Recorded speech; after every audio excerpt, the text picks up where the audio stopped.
let's take a stand. Thoughts come alive, flowing through the pen. With every stroke, we create, we mend. The conversations plan, a bond we defend. Dream on, draw us to it again. And beyond we share as we draw, we connect, a love affair. Sketching dreams without a single care. Drive over the tether, heavy stare. As we draw, we connect the land. A love affair, sketching dreams without a single care. Travel, draw together we dare. Chatter and scribble, my pencils in hand. As we draw, we chat, it's a wonderland. Colors collide, imagination so grand. Travel, draw, and let's take a stand. Thoughts come alive, flowing through the pen. With every stroke, we create, we mend. The conversations plan, a bond we defend. Dream on, draw us to. We are live! Welcome everybody joining in tonight as we tackle another part of the evening as we do some artwork for our comic series. Tonight, we're doing both comic series. We might run a little late too. Simply because we haven't done a stream, or we haven't done our Saturday stream. Purely because of health issues. That's what happened. That's what delayed us. So yeah, we're back. We're here to do another bit of drawing for both Witchin and Demon Blade. And we're gonna talk about the topic of Mother Nature getting, well, violent towards humans.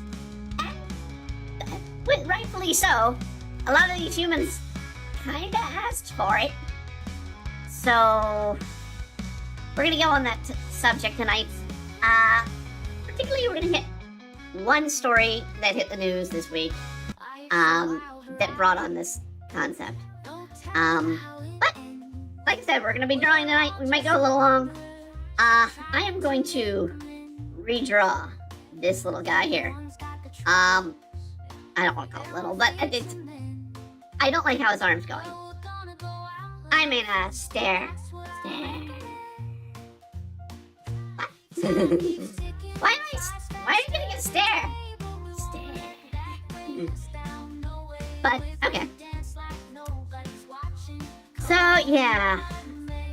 We have a couple stories going on in the news. Number one, every year for my entire life, they were like, oh, don't worry about shark attacks. Don't worry about shark attacks. It's not a problem. Oh, we got a frog with sunglasses on YouTube. For some reason, it's not popped up on my screen yet. But let's see if I can. I guess it's just.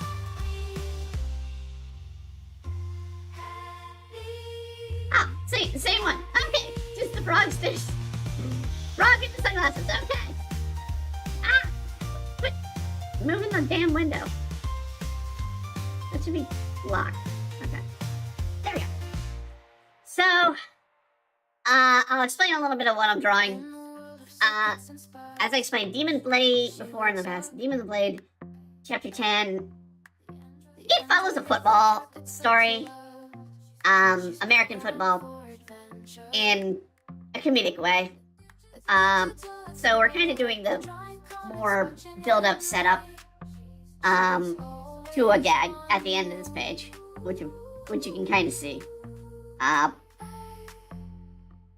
So, I make a sketchy mess, and I'm going to draw out a page of Witchin' live too. So we're gonna do a sketchy page later with that. It's sort of what I plan to do tonight. Simply because I gotta do work on both of them. Get them working. And, well, we're gonna also talk about the animal lines. So I was saying, shark attacks. All my life, it's been like, oh, no. Shark attacks aren't a problem. Shark attacks aren't a problem. They won't take it. This is the first time in my life I heard the news reports like, shark attacks are being a problem. We'll go through the numbers. I don't want to say they're a problem this year, but I mean, I think they're calculating in the whole world in those numbers, and it kind of brings a little bit of panic here in the U.S.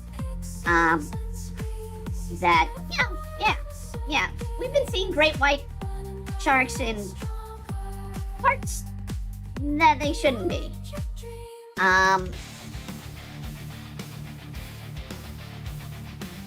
And part of it is El Nino, but a large part of it is El Nino. That's sort of what's bringing them up to our area and being a little bit more, I don't know, I mean, I guess aggressive would be the proper term.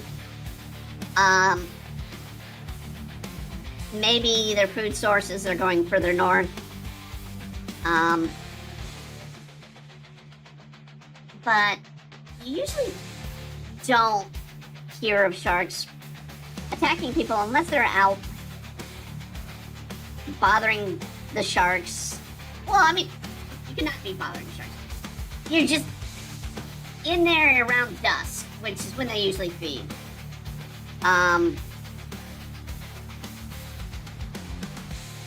If you kind of get in their way, they're gonna take a nibble. Now, I will say, the shark attack numbers, they have yet to kill this year. They have in the past. They have not killed anyone this year.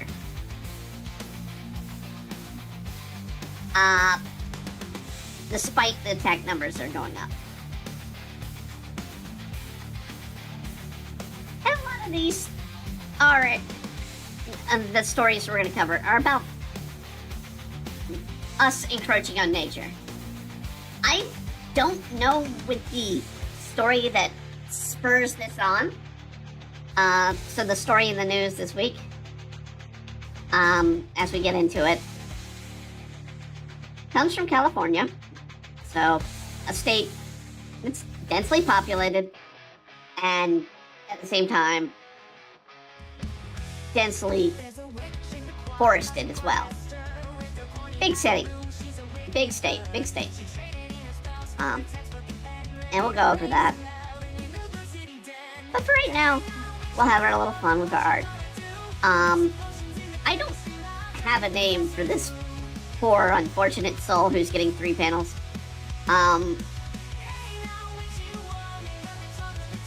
Basically, actually no, I do have a name, but I just don't have an actual care for his name. I think it's gonna be like Wedge or something, because I'm gonna use the Vixen Wedge, Star Wars / Final Fantasy joke, and just make the guy who gets hit Wedge, something like that. I haven't fully decided. It'll be decided when I actually do the word balloon for him. But he's out here. Coach told him to catch a football. He's going to catch a football. And he's going to catch something else. Coming at a real fast rate. Because Demon Blade is all about supernatural humor, a little bit of humor, but more drama and comedy and romance. So the story involving a golem in this chapter, the team creates one basically to help one friend get on the football team, and also to help the main character Tetsu to train and prepare for an upcoming fight with the big bad of this arc.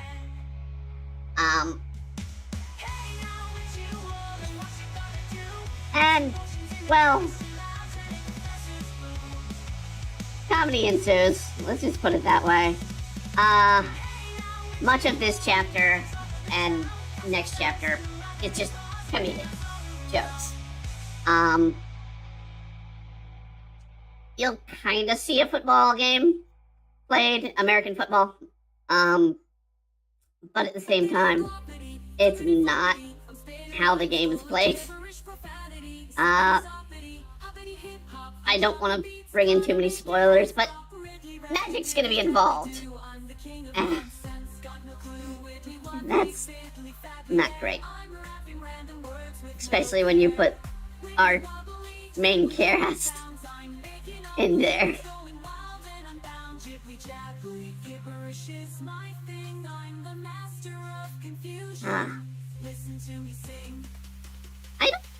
I mean, we've been adding new original music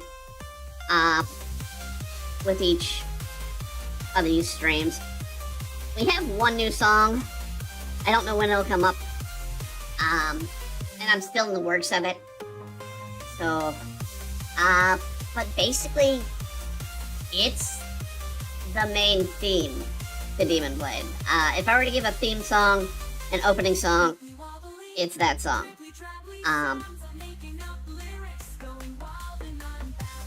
So, kind of got a main theme there coming up. Right now, we got Gibberish Waltz. I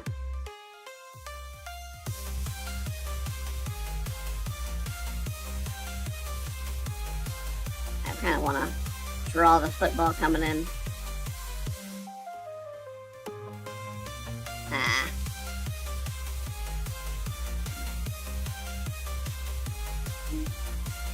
It's been a weird day. Well, not even a weird day. A bad day. Not bad in the sense of, oh, it's horrible. Well, kind of hard to say. I mean, the way to say it for me, one, my health issues been acting up continuously, which is my stomach stuff. Which was a problem and why we didn't stream last Saturday. But also, at my day job, coworker was announced dead. So, that's not good. That's not good. And given the nature of my work, I work on paternities for the state that I live in. And two of my cases were definite incidences of child. I can't say the last word with child in front of it. Yeah. I hate when those cases come across my desk. I can't, on my end, do nothing about it. I can do nothing about it. Now, given they're coming to me from the court system, so court's already been taking care of this. But you have a nice day, you're chilling with some music, and all of a sudden you see someone who's 44 being the father with a 15-year-old. And yeah, that's wrong.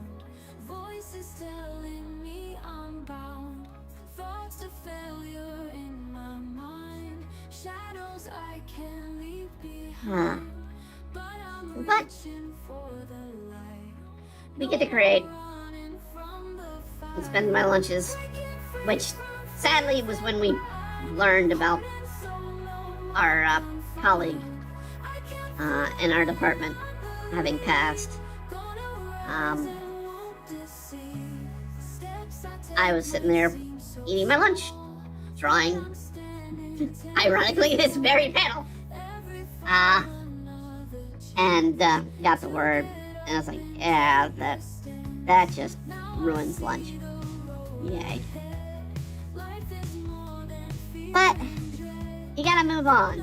I mean, it sucks that we've lost somebody who was good, and that I'm dealing with cases of people who are very, very wrong.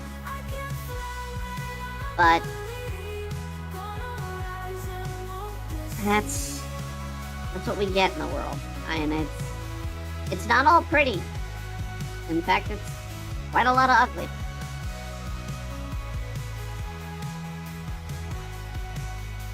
And you just gotta find your way through it. Yeah, we should touch upon, well, no, we'll save it until 30s.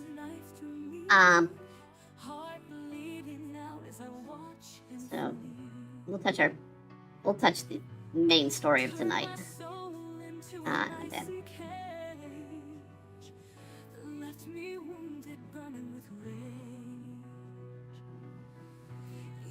Drift by, shadows haunt my dreams. Revenge fueled by silent screams. Haunted nights fueled by bitter cries. He'll pay beneath these blood red skies. Speaking of vengeful songs, a Demon Blade song.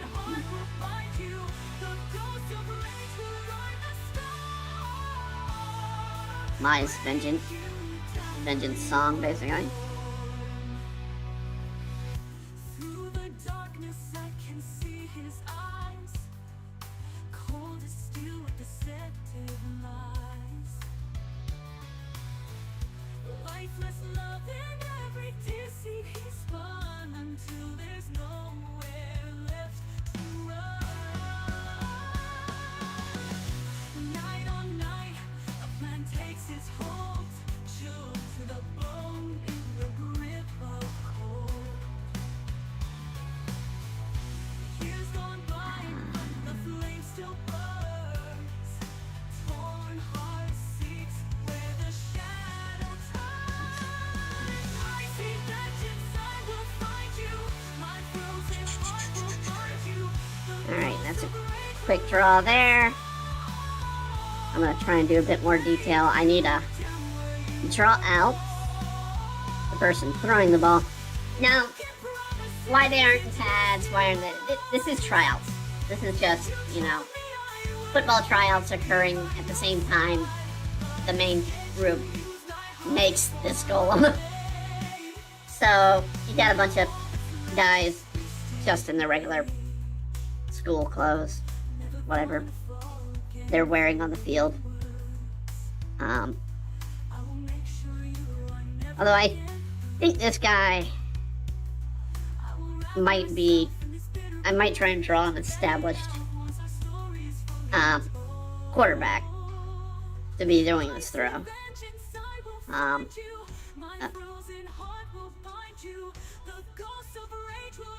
Let's do...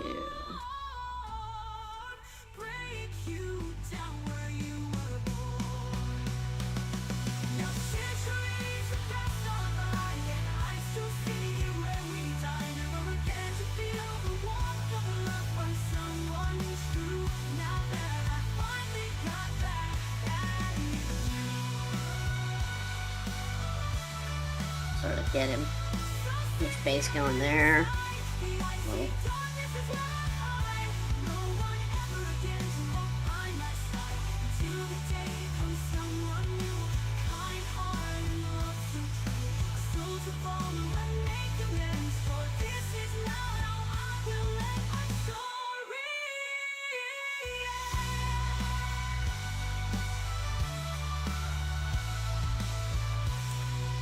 love those words I wrote. Love those words. I won't let my story end. I won't let my story end. This is just instrumental.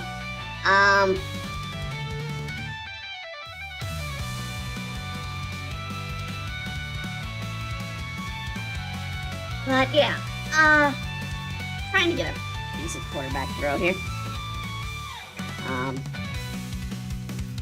Trying to get fingers on here on the football.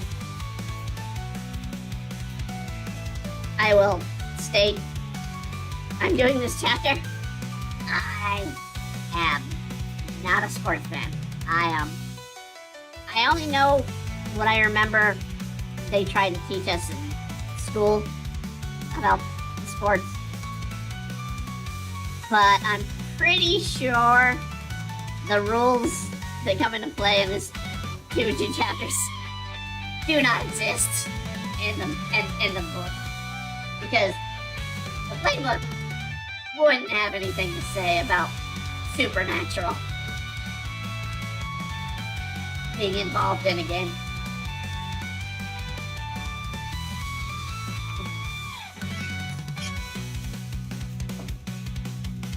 But it's also a good way to have a bit of a friendly rivalry between two of the main characters,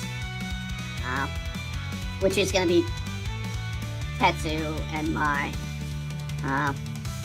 Usually they have their little arguments and get-alongs, but this is going to be the first time the two of them really butt heads with one another.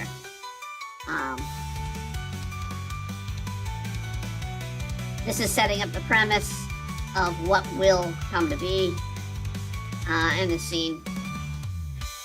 Basically, we set up the golem at this point. We're setting up the team, the football team, and the next setup will be the reason the three characters of Tetsu, Mai, and Ino have to join in on the game.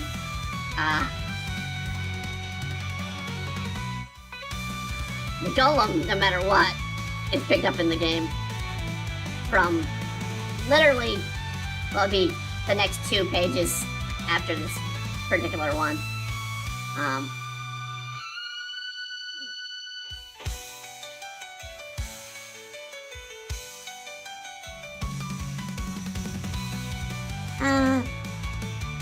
Trying to think of what I want the quarterback to look like.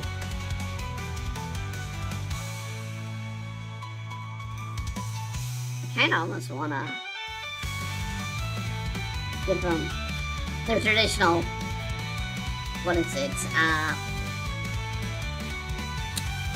buzz cut that you would see in stereotypical films and television of football playing shows or film or not, whatnot. But the problem being, I gave that cut to Thug in chapters 5, 6, and 7. And now we're in chapter 10. And even though it's been a few chapters since we've had somebody with that cut, I don't want them looking alike. So if I do the same cut on just some random character who may or not be seen later in this book, I don't know. I haven't decided. Definitely want to give him a square face. So maybe give him like the, what do you call it? Is it a Dirty Sanchez? The sort of fuzz, but not fully mustache under the nose.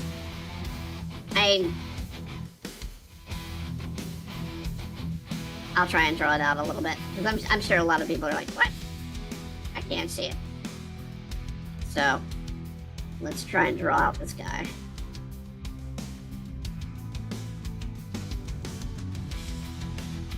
A little bit as I'm seeing them.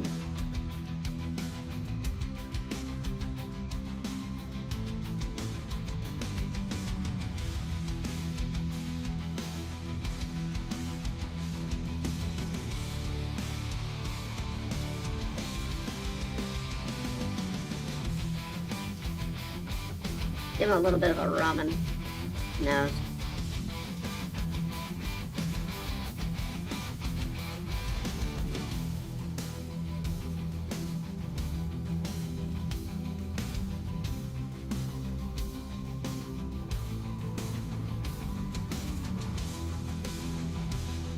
Yeah, that'll do.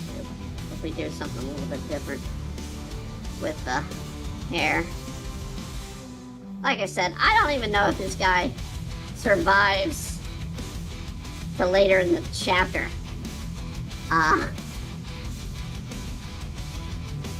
Because the point being is the coach puts the golem on the team, and just in tryouts, the golem basically destroys most of the team. To the point where they're shorthanded for homecoming.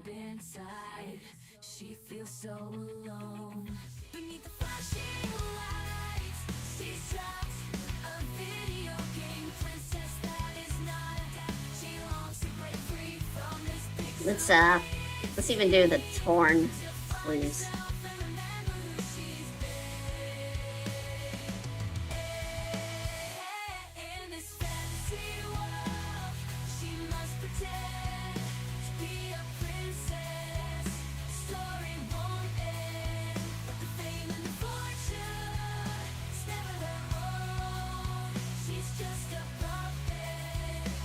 To be fair, in the backstory for Thug, he was scheduled to be a member of the football team years ago, but then he got deeper and deeper trouble with the authorities and was removed due to his conduct.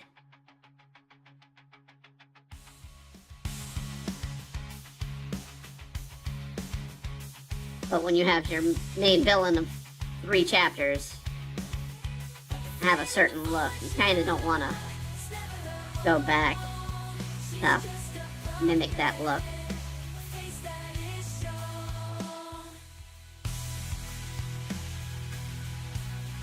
Even if it is just a background character.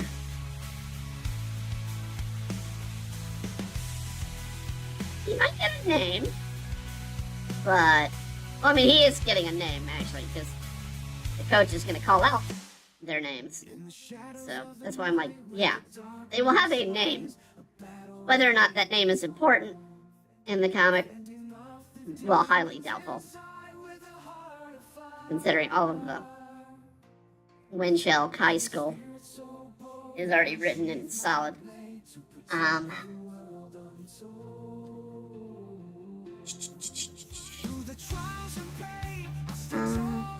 We almost at 30. Alright.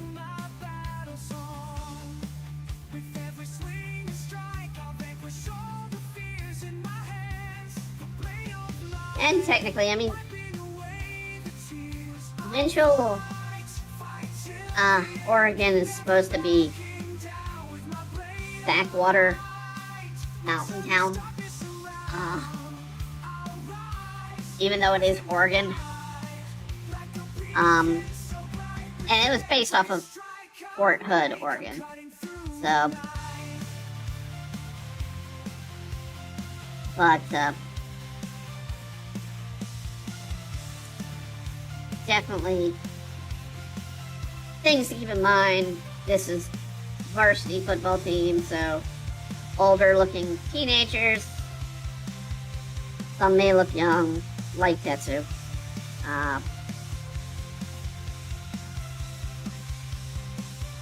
But close to 18, 19, thereabout.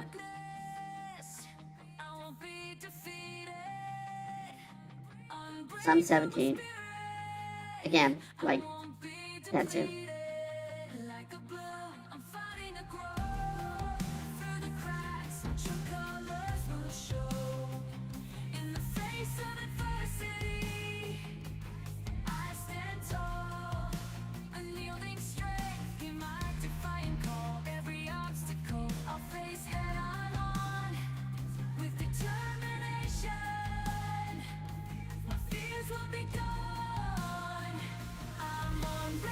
But yeah, alright.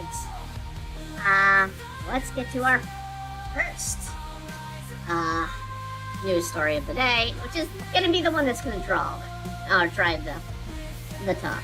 Let me pull it up. Oh, that's not it. Where is it? Alright. Yeah, this just happened.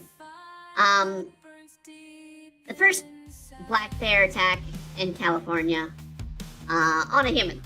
And the human died. Did in fact die. And apparently this bear had been harassing this woman for years or months. I don't know. From what I heard in the first initial article was the bear was a regular around this woman, to the point that she nicknamed him Black Bastard. Or Big Bastard. Big Bastard. So, yeah. It got in her home. So, we're not talking a bear, out in the wild. It got in. Bear attacks, sadly, are not unheard of. A lot of them tend to be in the wild.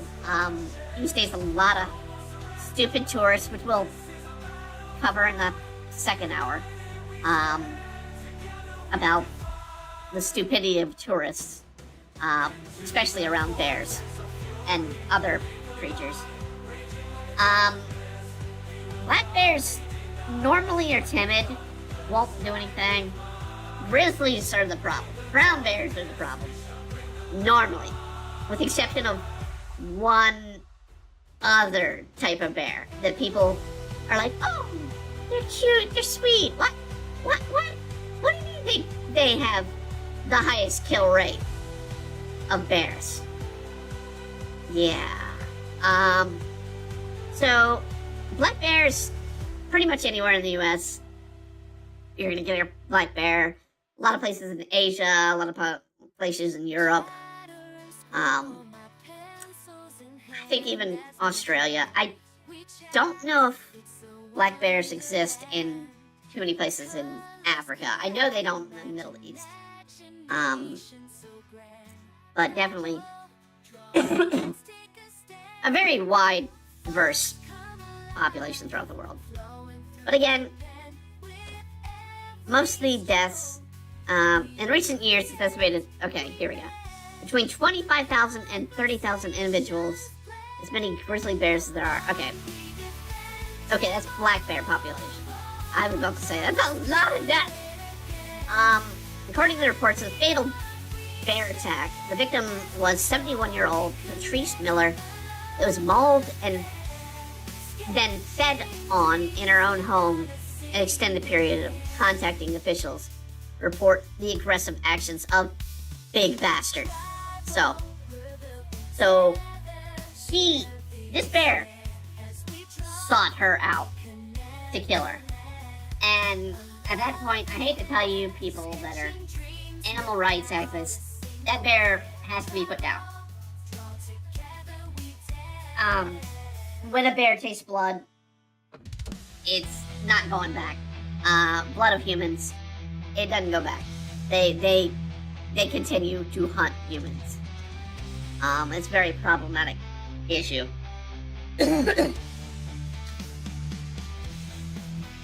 So, The sheriff, for his part, cites his report and the bureaucratic problems had since he claimed prevention officers from putting down the aggressive bear sooner. Miller had reported broken windows, even resorted in striking the bear to keep it from entering her home. So this bear was like seriously aggressive. And the Bearcats were like, yeah, it's not a problem. And now he has to be put down because, yeah, when bears get the taste for human, they don't go back. They just keep killing. It's the reason why Cocaine Bear was such a great film. But and the origin of Cocaine Bear was a black bear. So yeah. But yeah. The other issue, I mean, when I said grizzlies tend to be one of the more problematic, because they're aggressive. But polar bears, there is a huge problem in Canada and Alaska of polar bears breaking in and killing people. I hate to say it, but polar bears are the most aggressive of bear species. And Coca-Cola got us all thinking, oh, it's sweet, it's cute. No, they are deadly. Do not ever try to think, oh, a polar bear's cute and cuddly. That son of a bitch will kill you in a heartbeat. So yeah, tonight's stream's all about animal attacks, and we do have some silly animal facts and one weird news story of the day to also cover. So, yeah, this is what spurred tonight's topic. So, was this very attack and death? Because you don't hear about black bears doing this. You do, if you get a mother, in between a mother bear and cubs, yes, they get aggressive. But that's usually the mother protecting her own. And that is what usually ends up being the problem with black bears and people. Normally, black bears, they don't care. They'll move on. They'll go find some berries or some wildlife to eat. Whatever. Fish. But yeah. So, on to our artwork.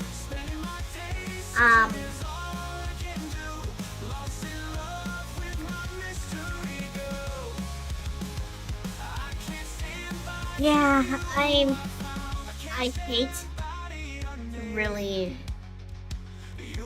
say that. Because, I'm in a state, I don't know if we have any brown bears in my state. We do have black bears. They tend to be a problem. They get all the way into the city, usually going after human food and whatnot. And it's because humans do encroach on their natural territory. And it's understandable we will have interactions.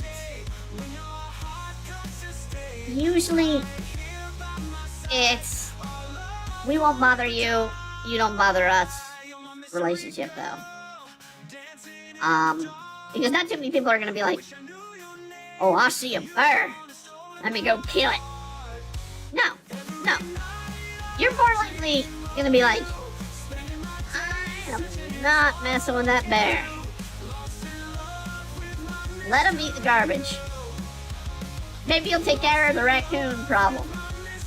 It's more than likely, if you're gonna get attacked with from an animal and you're around your home, it's gonna be a raccoon or a snake. Or possum. Possum. Which, yeah, they're creatures we know of. that'll be a problem. Usually a bear, it's just like, let's get it out of the way so it's not a problem for people and it's not a problem for others. So we'll move him on over somewhere where he won't be a big issue. No, let's not make him darker skin. Let's make him, I do want to make him a little bit of a tan skin, but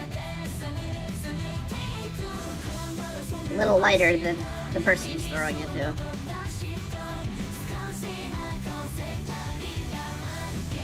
Again, not really gonna play a line with this character. I may have him in the background since I established the drawing of him. I may have him in the background here and there in a few chapters in the future, but they're not a main character. They're not even a B character.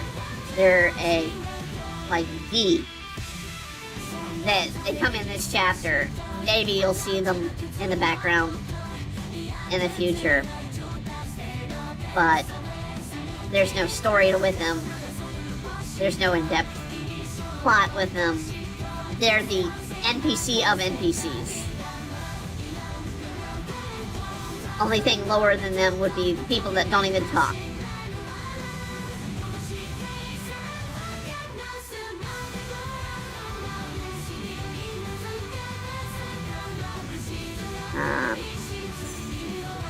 Since that was a redhead, I definitely want to make darker hair tone for this football player.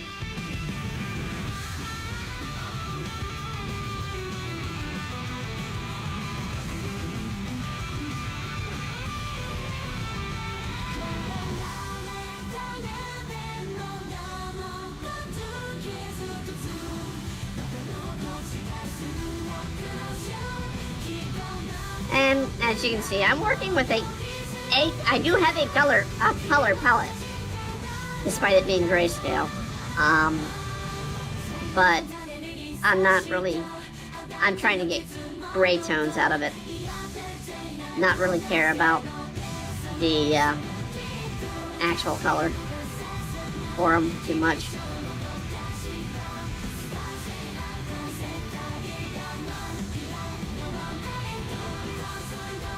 Whereas with Witchin, we have a color combo. Alright. Maybe closer to the school color shirt here. Right now I'll just do this, which is a blue background for Sky, and I'll figure out how I want the background to work for him later. Although it does make making the hand a little difficult to make sure I've got the right color.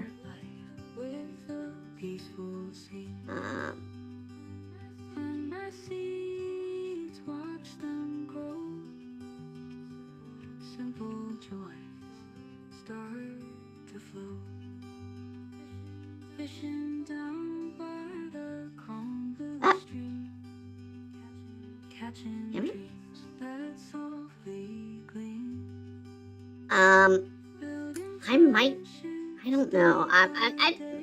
I'm debating doing a stream tomorrow. I have off since I work for the state, and it is a federal holiday here in America. I might do a stream. Of course, it is Juneteenth, which is sadly still relatively new for us to be celebrating, despite that it's actually a holiday I feel should have been on the books for a while. It's one of the few holidays that actually means something. When you actually learn the history, that it's the official day that the last of African Americans to get notified about the end of the Civil War and that they are free. So it's a day good day to celebrate. Time to cross our high with you here by my side under the blue sky where the stars shine so high. This is just an AI created song that we had him do, but hey, none of this I wrote. I just wanted to give me a song about Stardew.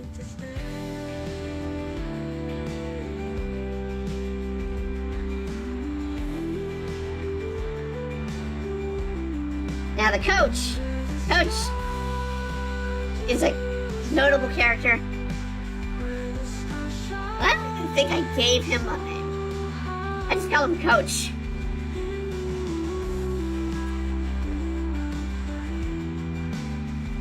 Maybe I'll give him a name in the next few days. I'm not too sure. It's in the script. He's just Coach, so he's not got a name in the script. So not too worried about it.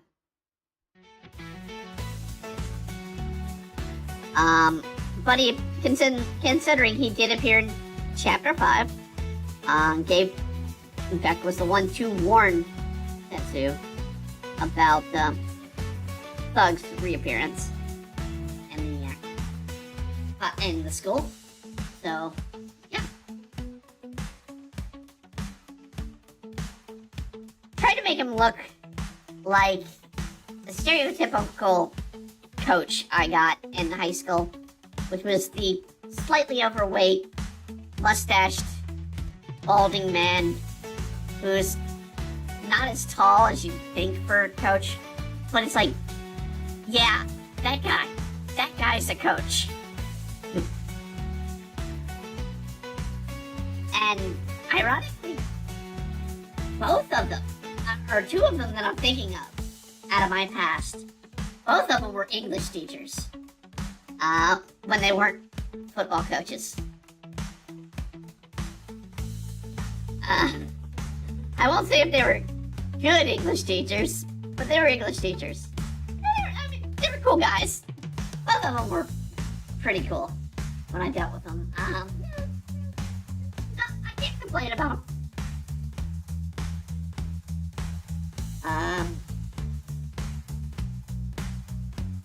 But yeah.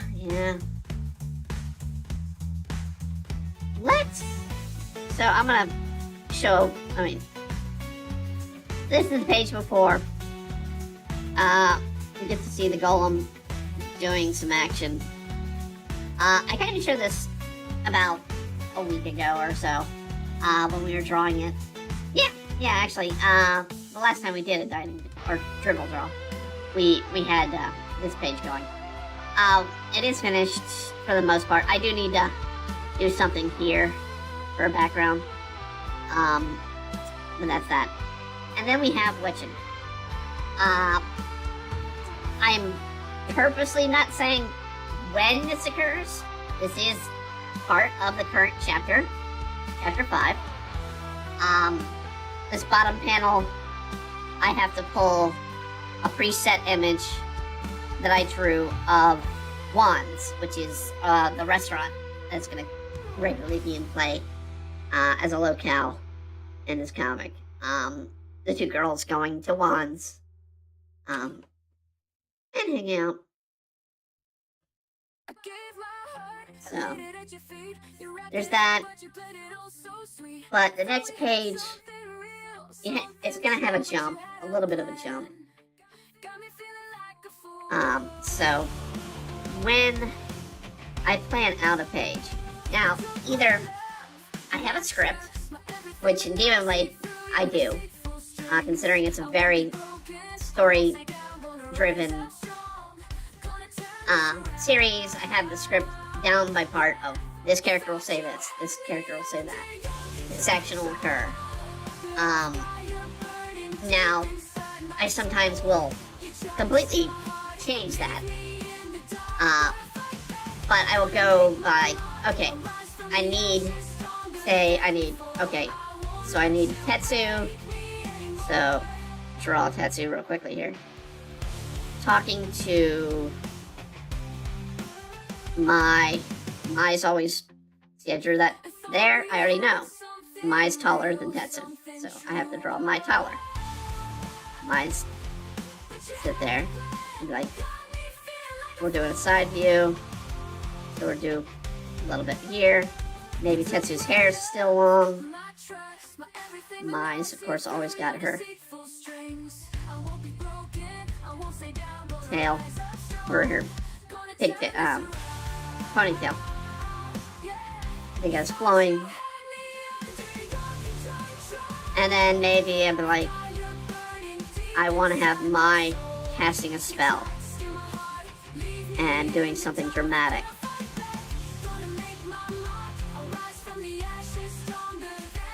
So I'll try and work out how I want that spell to be drawn in my script. Witching, I'm a little more loose. I have a basic script, so, and this setup for this particular page, I need a reaction from Ida, then a cut. Well, actually, no, we have the reaction on the other page. So what I need from her is they're gonna be in a new area of wands from where we've been. Abigail, of course, is taller than Ida, so we'll have Ida down here. And they're going to meet Esme and her husband on the roof of wands.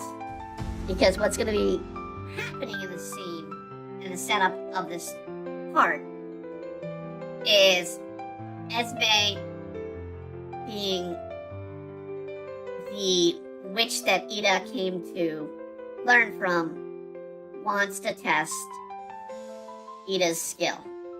So she wants to see how Ida does with a few spells. So they're coming upstairs to this sort of setup. And I'm gonna have Ida putting down Doc, who's her owl, on the roof when she's doing things. So we'll do a little setup there. And then maybe I'll have Esme come in here, so we'll still be a little bigger. Maybe a panel here where it's like a direct face.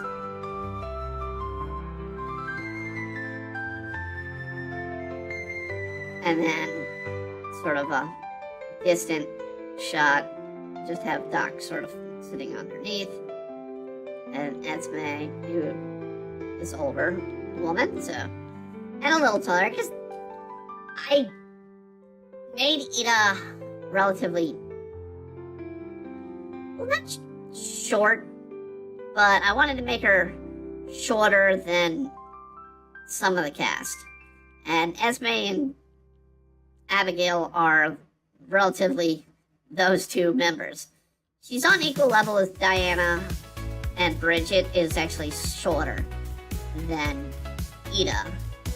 And those are our main female cast members. There'll be other characters as they go along, but Esme won't be in her traditional outfit, but she'll still have her little two sort of loose twin tails. I mean, it's how I actually wear my hair at times.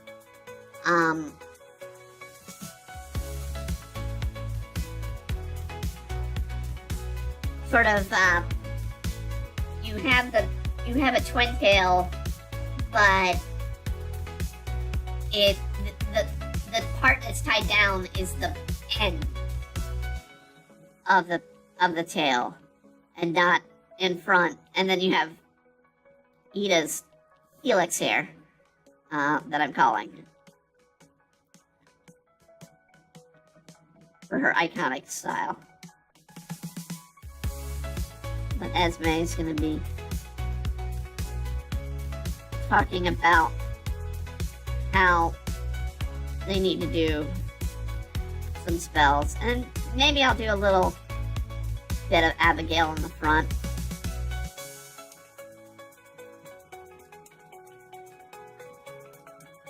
or panel or something like that. So we'll have Abigail here.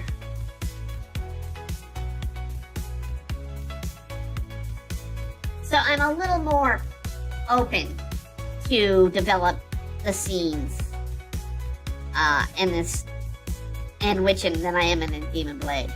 Demon Blade, I know the points that it's like, this has to be done, this has to be done, this has to be done. Especially right now, until we get to 25 in the current setup, or equivalency of, well no, 25 based off of the old comic, 26 in the current storyline, because there's one extra storyline, which was chapter 8, that we're telling. So it's either 26 or 27. I don't remember. We do have New Year's, but I'm still debating if I want to have New Year's storyline. It's just a nice comedy moment that sets up how holy elements work in the world versus the demonic ones. And it's kind of good sort of foreshadowing for the next several chapters and stories. Both the next arc and the I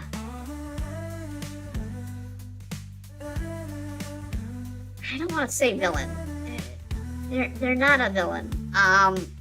But they're not an ally. They're, I guess, rival would be the sense. But it's less a rivalry and more. I mean, if I were using an idea of how they are, they're very much like Smoker in One Piece is to Luffy. It's a foil character, but they can get along and do something together. But they're not exactly rivals. So I guess they'd just be a foil. It's just how you would call them. I do have a poll right now on my Patreon.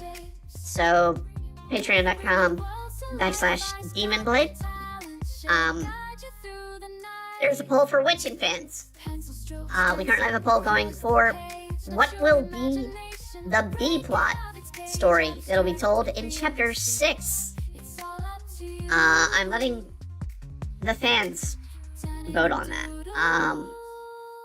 We have a story of Doc the Owl versus Esme's personal familiar, or Abigail dealing with some issue with her family, or Diane and Bridget being roommates and how turmoil there is,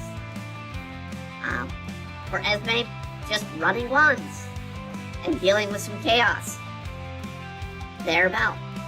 I'm letting fans vote. Also, I added Val, but Val hasn't really shown much in the comic yet. And he'll play a larger route in Witchin later. But I wanted to have like an ego trip of Val as an option. Because it's the personality that he is. He's a Wansdale, like Ida. Well, not like Ida, but damn it. Aliens and counting, how's it going? But yeah, a little bit of an ego. Very much the Gaston. Very much designed off of Gaston type personality around Ida.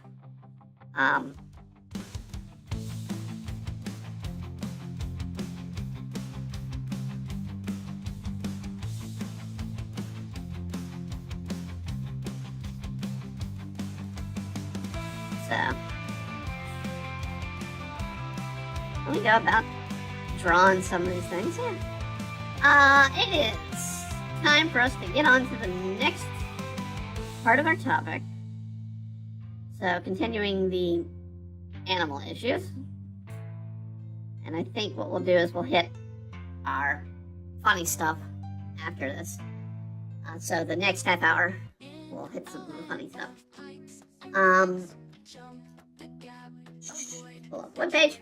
Shark Attack map of 2024. So, how many shark attacks have there been in 2024? As of June 8th, 20 shark bites worldwide. 6 provoked, so 14 are unprovoked attacks. So, yeah. There have been 7 shark attack bites in the U.S. in 2024. 3 in Florida. Keep in mind, we just had Memorial Day, which was this unofficial start and opening of beaches. So there have already been 3 attacks in Florida. 1 in Hawaii, 1 in California. It says 0 in New York. The issue with New York is they saw great white in New York coastline. So that's what they're like. South Carolina, 1. 1 provoked, 0 fatal. So no fatal attacks. So, like I said, there currently is no fatal attacks. But this number is way higher than it should be. In Australia, there have been 5 shark attacks. So, understandable. Australia, their summer is our winter. So, they've already had a summer, and great whites are regular there. Tigers are regular there. So, it's not unheard of to get attacked in Australia. And the fact that no one died is fine. It's good. But it's still... Then we get other places. Let's see. We get the breakdown here. Western Australia 1, Queensland 1, New South Wales 1, and South Australia 2. But here's the map. So this is the current map. I'm going to try and see if I can zoom in here. So I'm guessing these are deaths. Are they from 2023? Yeah, 23. It even tells you diving, swimming, 16-year-old swimming. That was in Perth. 59-year-old swimming. And New Cordola, where the hell is that? Where is that?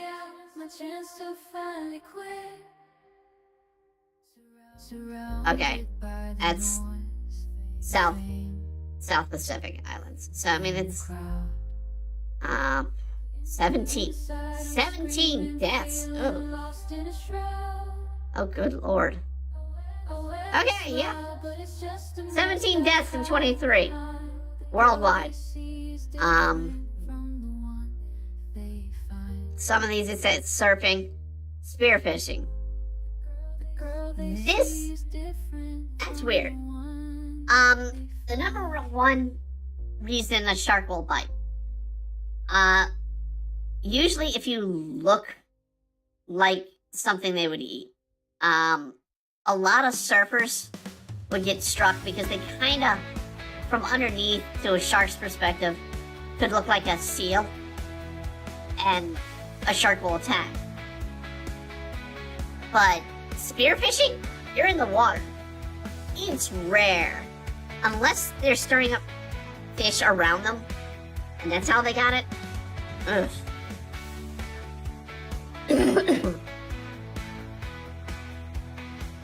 But yeah. Yikes. So no fatal this year yet. But the fact we're already tracking all these cases of shark attacks this year is not good. It's not good. And I don't know exactly why sharks are being more aggressive. They really don't. You can see all these attacks all around South Carolina, down into Florida. But then you get them up here in Maryland and Delaware and New Jersey, up into New York. So, I mean, man body surfing. Got bit by a shark there. Swimming. I wish it would tell you a 12-year-old. Just lovely. Yeah, there, right there. I mean, this is not to cause panic. This is more to educate. One of the times to not swim is dusk. Dusk or dawn. That's when the sharks feed. That is literally usually the time they'll come up to the surf and feed on fish. That's when the fish are the most active. It's a great time to fish, bad time to surf, bad time to swim. Just, you know, be careful. Be careful. And if a shark bites, try your best to get in. Because if you stay in that water, the shark's not going to continue to attack. More than likely, they'll not go on. Because they'll like, no, that's not what I'm after. But you don't want worse situations to get involved. And you want to get in as quickly as you can. I'm going to try and cover some of these other stories real quick. This is not an animal story. This was one of the weird news stories I wanted to get. At Mount Vernon, they have discovered perfectly preserved cherries. Yes, ladies and gentlemen, George Washington, our first president, was known, of course, for cutting down a cherry tree. And lo and behold, there might be some validity in it, because we found preserved cherries in the basement of their home. So, yeah. Yeah, some cherries. Let me close the sharks. This is more of the shark map. We already covered the bear. Animals that kill the most humans per year. So, I'm not gonna play the YouTube video. Needless to say, U.S. Okay, we're still streaming. So, yeah. North America, it's deer. It's deer. I can speak from my own family's experience. My mom was in an accident one morning when I was in middle school or high school. I don't remember. Thing was, she was going to her job. She teaches. So she's going one morning and hit a deer. It sliced her ear. And wrecked her car, needless to say. That's what usually causes deaths, is deer versus car. But deer are still dangerous when you're out in the wild.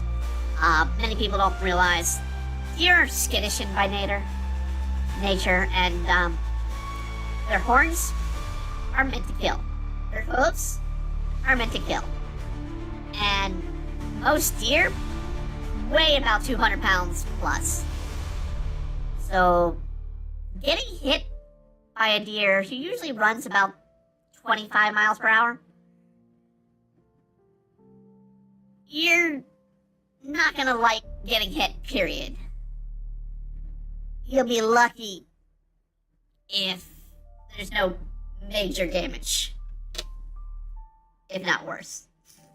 South America, jaguar, yeah. When most of the continent is jungle, and you have a big predator like jaguar, that is definitely your biggest threat. Africa, hippos. Most people don't realize hippo is the deadliest animal out there. They have almost no thing or nothing that'll threaten them. And they are big, heavy tanks. And they can run, they can swim, and they can bite. And a hippo bite is horrendous to see. Asia Bengal tigers, yes. Most people understand, yes. Tigers are the apex predator. For a reason. They kill. Europe, dogs. Europe. I have to laugh at it. I'm sorry. I know dogs and wolves are the problems in Europe, but it's a little funny that everything else here on this list, I mean, besides deer, deer are not predatory, but they at least have a decent size to them. Dogs, yeah, they kill, but that's sad. That's sad. Australian snakes. Well, given most of the poisonous snakes in the world are in Australia, not surprised. Not surprised snakes are the number one killer. Not listed here, Antarctica. The number one predator that'll kill you in Antarctica is penguin.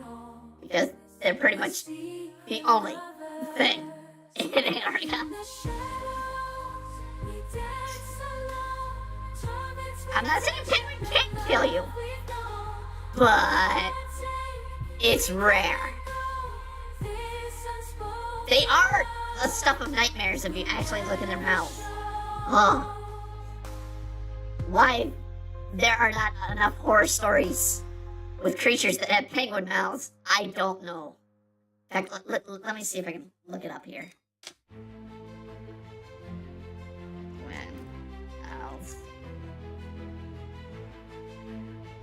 Look at this! Look at it! Oh, it's slowed here.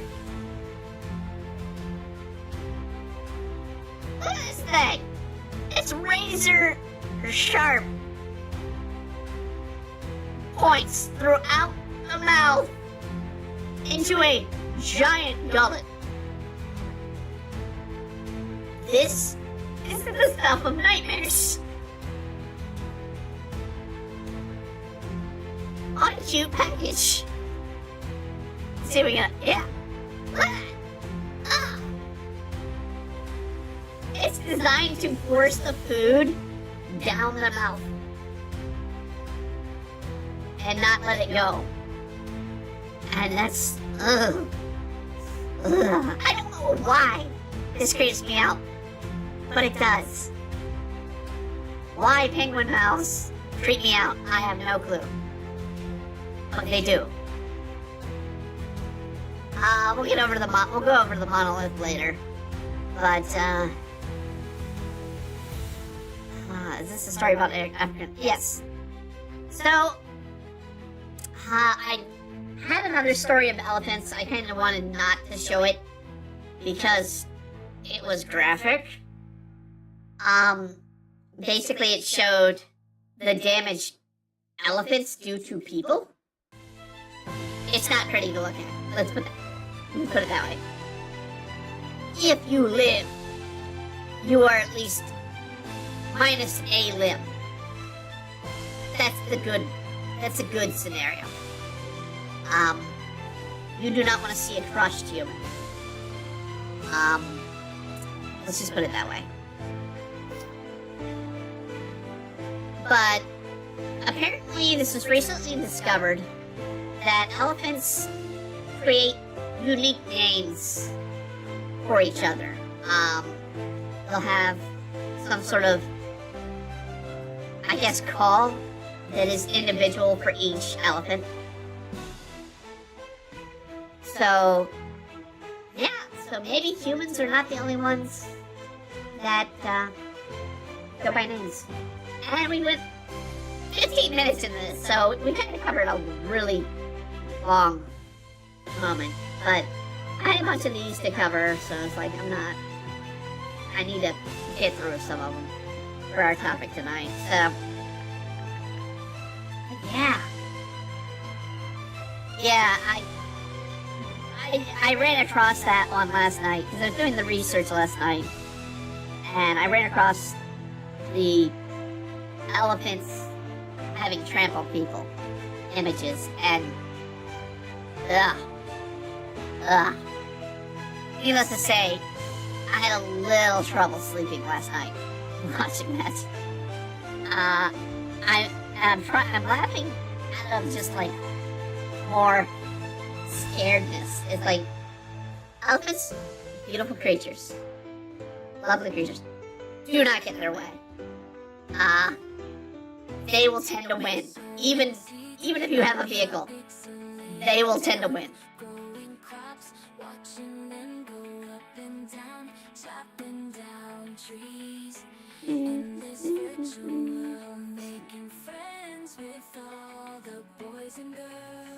I haven't heard our new song yet.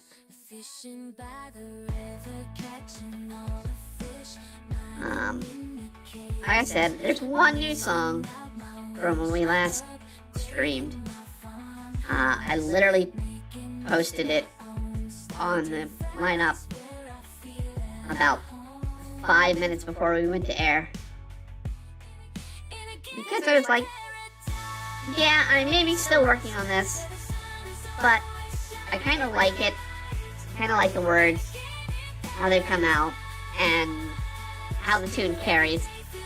I'm not fully sold on the words yet, and the performance, but it's getting there, and I'm working on it.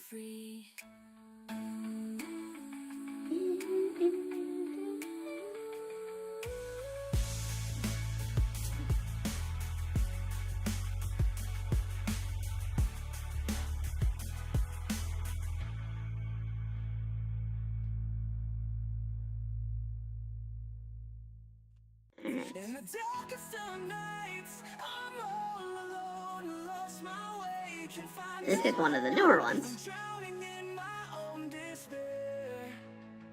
It is also in the works. Someone to pull me up from this nightmare.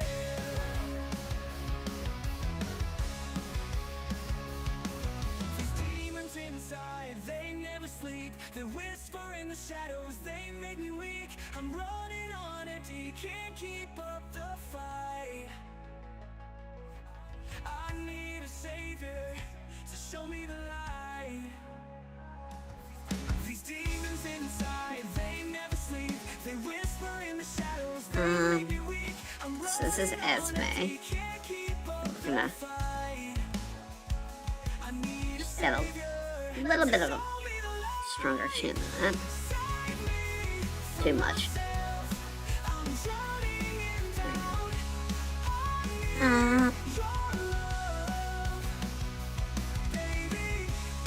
She's supposed to be the level-headed one out of the cast so far. Save me from myself, 'cause I'm losing control. In the silence of the night, I hear your voice telling me I have a choice.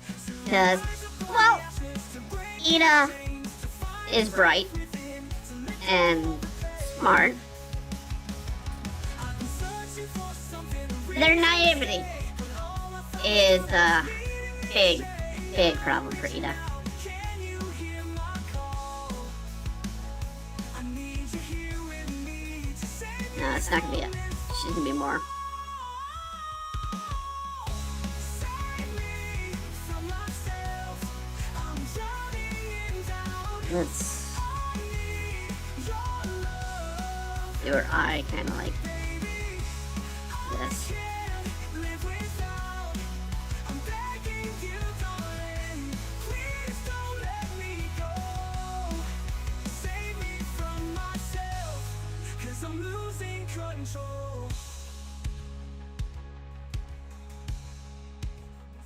been searching for something, a reason to stay. But all I found was darkness leading me astray. Um, Now I'm um, reaching out. yeah, I'm not liking how it's coming out there. Here with me to save me from What's coming out in the wrong layer anyway. So, let's do a little further drawn out. And I'll actually sketch out her face a little bit better.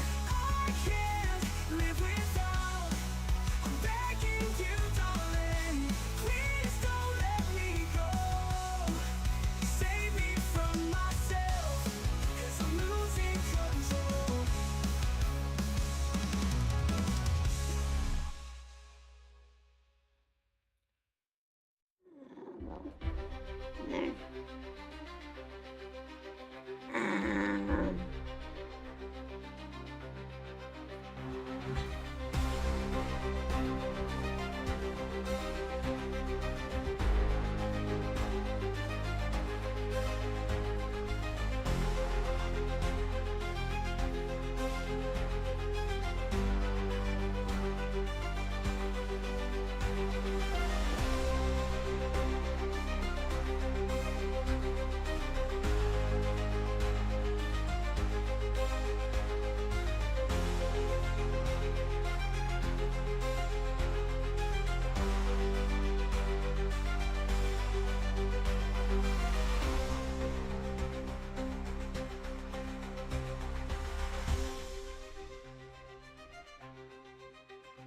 Esme's got her little crow's feet.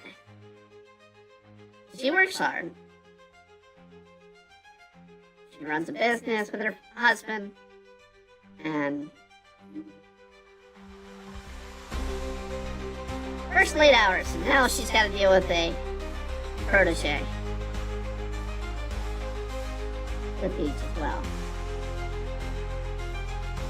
I want to make her a little bit tired at this point in time, because this is supposed to be like 10 to 11 in the morning. The store doesn't open up, or the kitchen doesn't open up until about noon to 1. They primarily do evening. A few lunches, but mostly evening.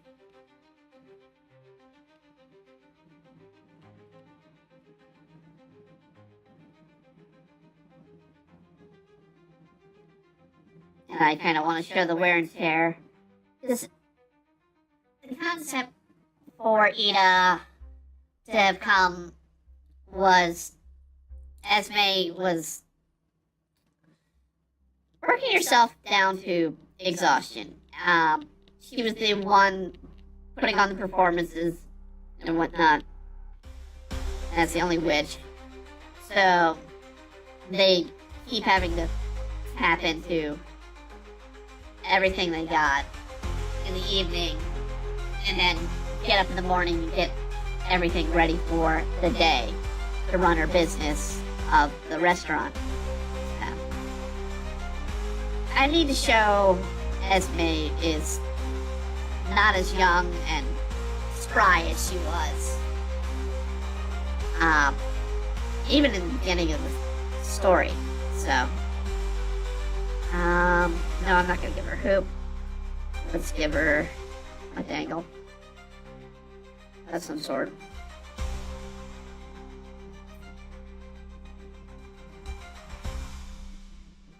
So, I kind of want to show let's see if I can open up. Actually, let's do this to be safe. I'm going to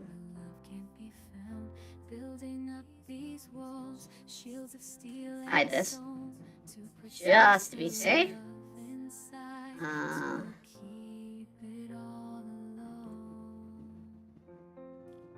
Because I gotta pull from the iDrive, and I don't want to show things that are not appropriate for the screen. Plus, I'm gonna need the color scheme for Esme anyway.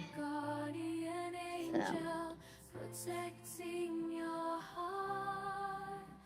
I'll hide away, keep the demons at bay, wrap you in my arms, keep you safe. Of course, this song I'll be your was shield, your fortress, and the one we already have on our YouTube channel. It came out about 2 weeks ago.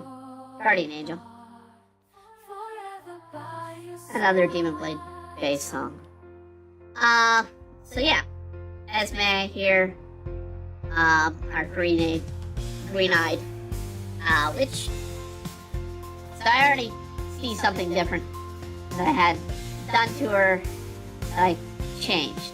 So, she has bangs. Or the little loose bangs instead of the whole bangs. So we're gonna do that. We're gonna see a much more tired Esme. Staying strong for us both, never for our love to boast. I will hold on to our love, they can't tear us away.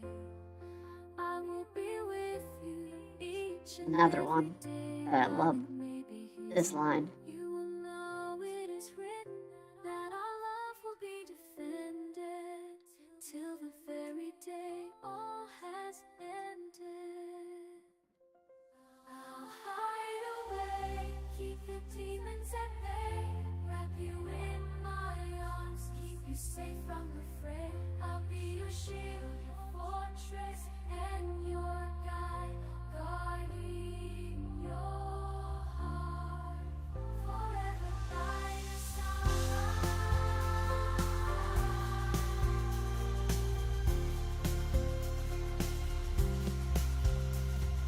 While it may be hidden, you will know it is written that our love will be defended till the very day all has ended.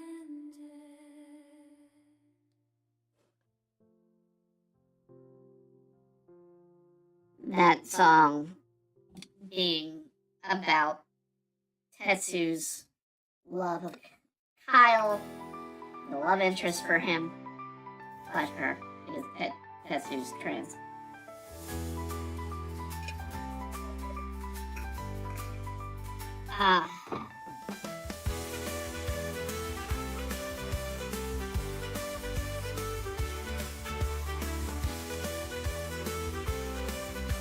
Let's see here.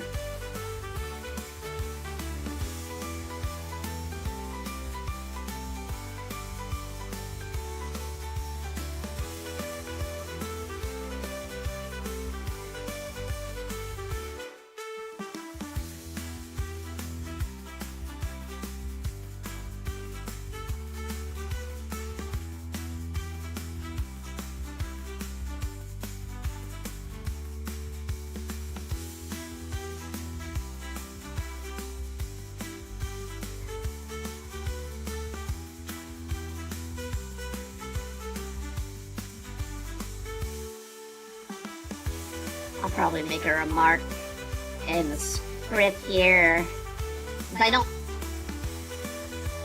started switching with the script, and I kind of gone more freeform with what they're actually going to say. That being said, I have a loose script, so I know what's going to happen in the story, in the next chapter, in the next chapter, in the next chapter, and so on. But it's more like, in this chapter, this will occur. This conversation occurs here, here, and here. And these are the story beats that it has to hit.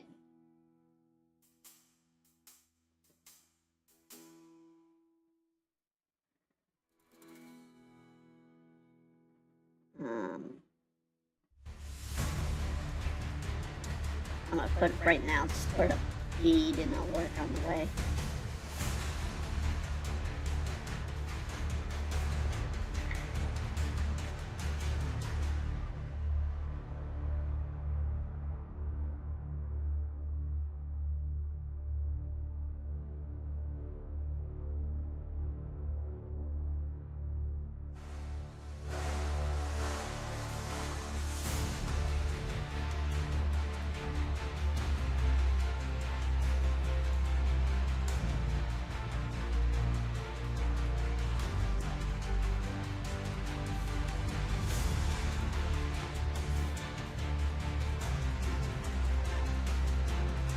So, a little bit about Esme and her husband. They kind of came to this side of the veil, because they wanted to make a restaurant. That's literally what Esme wanted to do. But she went through, I'm gonna say, like 2 restaurants before Juan's. And Juan's wasn't what she wanted. She didn't want to do a witch-themed restaurant. She wanted to just do a restaurant. But the other 2 failed, and where Juan succeeds is she played into the mysticism, the magic. And it's for show. It's what the place really is. It's more, yeah, it's got food, it's got good food that is magically enhanced. But it's also entertainment and theme-based. It's sort of like a niche place, and it was meant to just be like, no, I just want a regular restaurant. But since a lot of the underlining themes of witching is sort of the alienation of these 2 races, of those that can and those that can't use magic. You have Esme and Ida dealing with pretty much racist elements of them in the public.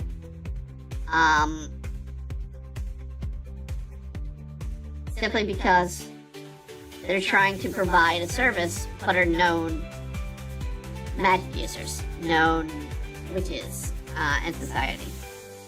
And so they get persecuted for it.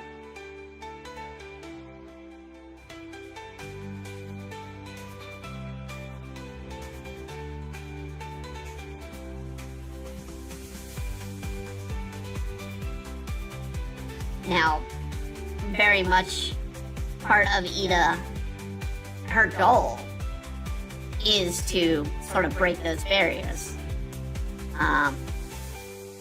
To find a way for witches and humans, well, they're not witches and humans, they're all human. Witches and normals, as they call it, or something. It's Techborn. Witches and Techborn. To find common ground. And that's very much a lot of Ida's goal. In the long run. Alright. This is a new song. But this is not for anything other than this is me being enraged with news and writing it.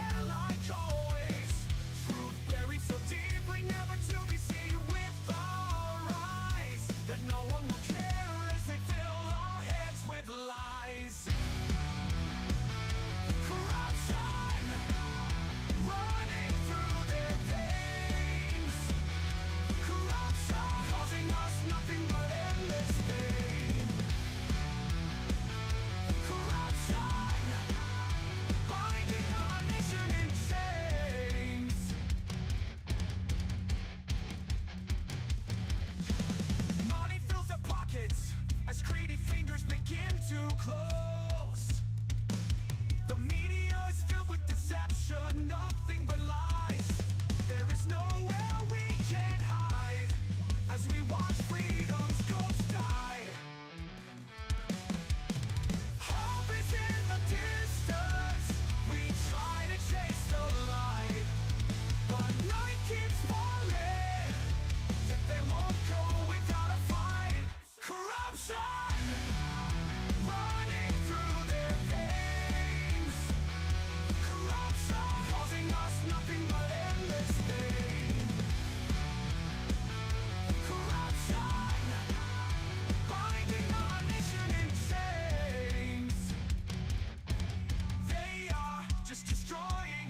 shadow here. Binding our nation in chains.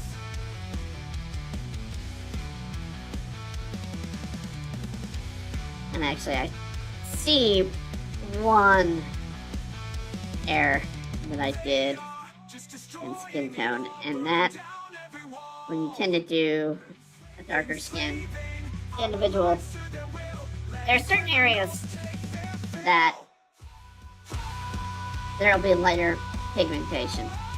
Hands is one, which is why I'm saying it like I missed, because it's palm of hands. So her fingers should have been lighter right here in this part. But I didn't do it.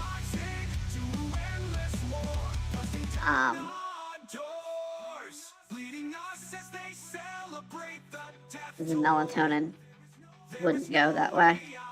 And I'm not going to have her makeup on, so her lips would technically be lighter. Because this is supposed to be... Oh, here we go.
Heartbeats, courage, soul aligned. No retreat, no resign.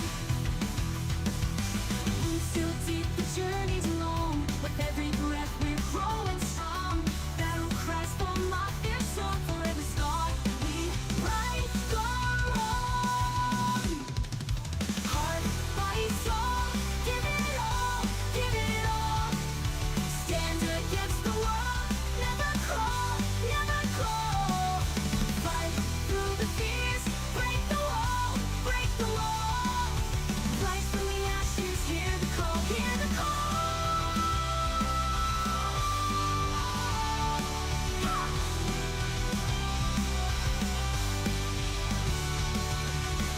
Still deep, the journey's long. With every breath we're growing strong. Battle cries for my fierce song. For every star we light the wrong. Heart, body, soul. Give it all, give it all. Stand against the world. Never crawl, never crawl. Fight through the fears. Break the wall, break the wall. Rise from the ashes. Hear the call, hear the call. Ha! Hear the call. Ha!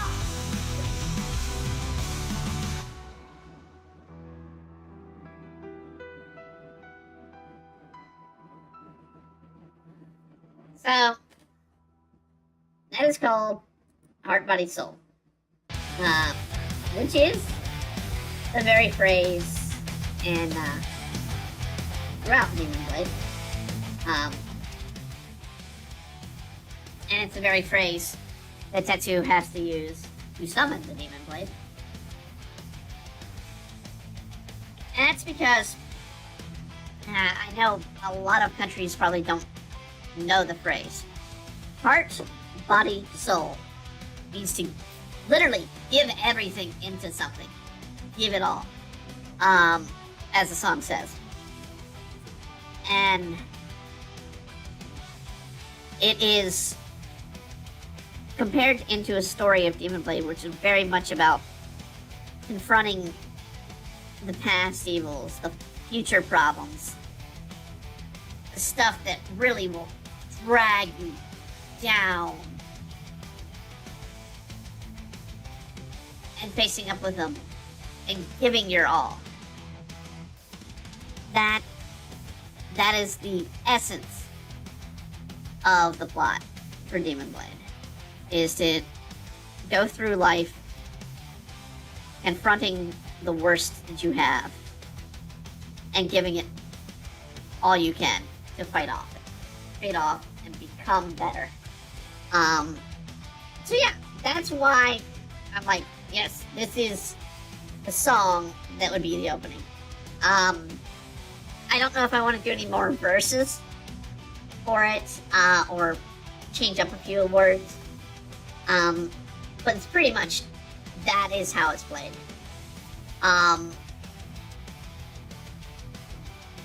And I've literally gone through, over the past 6 days, I've been doing that one. I'd almost say 40 versions of that very same song. A few not in English. Because I've had the AI program that I take the scripts and the song, I would put it in through English, and then I was like, well, Demon Blade is very anime-esque, so let me hear it in Japanese. So I'd go to a site, get it properly translated to Japanese, and then put it in and let it sing it in Japanese. In fact, yeah, let's, we're running a little weird here with time. So I'm putting music on hold. There. Did I put away? No, I didn't. Okay. I'm gonna play the Japanese track as it currently stands for you all. So let me see if I can get, I think this was the better one.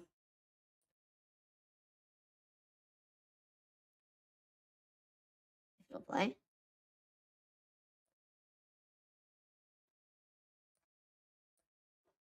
Oh, audio. Refresh it. We'll see if I can get it to work there.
So yeah, that's the Japanese version.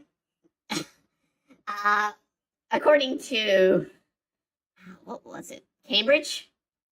That is the Japanese version of the song. We used Cambridge to help translate instead of going to something like Google. I can tell you the Google version. The Google version's a little bit different. This is the Google version. Darkness creeps and shadows grow tall. Fist clenched, heartbeats loud in the hall. 過去からの傷跡、彼らをささやく彼らが呼ぶ push through fear, stand up mighty, don't fall.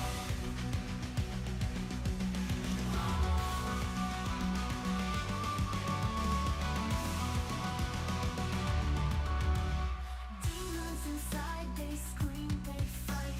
Heart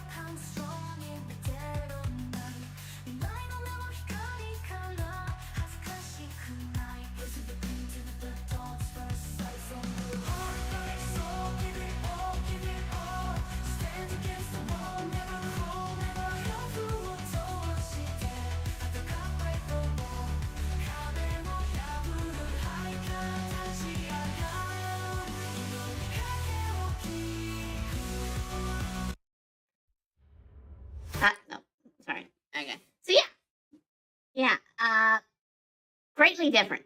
Google didn't fully translate all the song, whereas Cambridge did. And it's interesting. And I can't. I know some Japanese. I don't know that much. I don't know that much. So I can't actually. I don't even know how accurate these translations are. Playing with fire with those. But that's why we went with what we went with. But I'm even eliminating several of the ones I took. I got 1, 2, 3, 4, 5, 6, 7, 8, 9, 10, 11, 12, 13, 14, 15 versions of the song in front of me that I can play. And then versions of the song that predated this song. So it was there was a version I was doing that was handling it a little bit differently. That, let me see if I can pull up my library here and play a little bit of what that song was. It'll be the next page. So I think I've shared this a little bit before, but this is what predated the song before. And this one just was called Twin Hearts.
So yeah, I'm not gonna play the full song.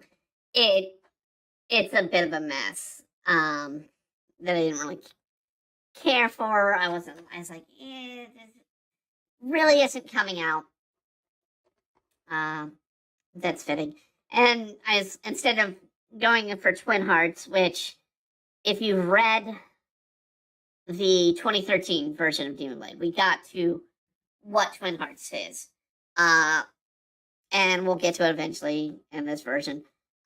Basically, when Tetsu can call forth all the power in the blade into one, that includes Mai's power, they take on a form called Twin Heart. Twin Heart is basically just an amalgamation of all the power that's been collected into the blade into one moment. And it's their first power up form. I say first because there's others. There are going to be others, but it's the Gears 2 of Demon Blade. It's where you get your first boost in power, because there's written that I've written it in the story world that magical creatures throughout Demon Blade, they can only control one element. So Mai can only control ice. Ino can only control plants. They can, stronger ones like Mai and Ino can call forth other elements, but they can't control them. But you'll see other characters. I mean, well, Mino's a good example. So Mino was the magical creature, which is a Minotaur, of chapters 6 and 7. They control water, but instead of water, because they're a cow, going with the Minotaur, they control milk. They fight with milk. Milk, as I will note in a later chapter that did occur in the last version of the story, milk is 98% water. And this will be noted in the first fight with the demon that they have.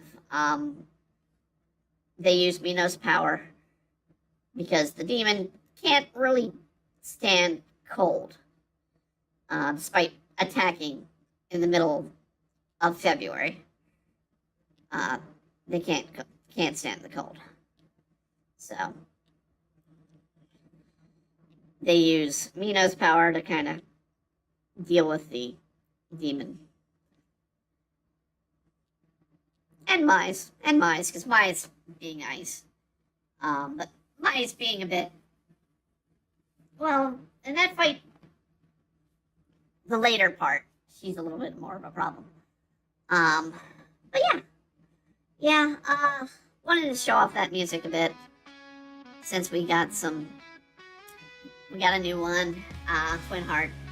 Well, it was Twin Hearts, now it's Heart, Body, Soul. And it's still going to be worked on. Like I said, it's not done. We've only been working on it for about a week. A lot of the other songs we've been working for about 2 to 3 months. So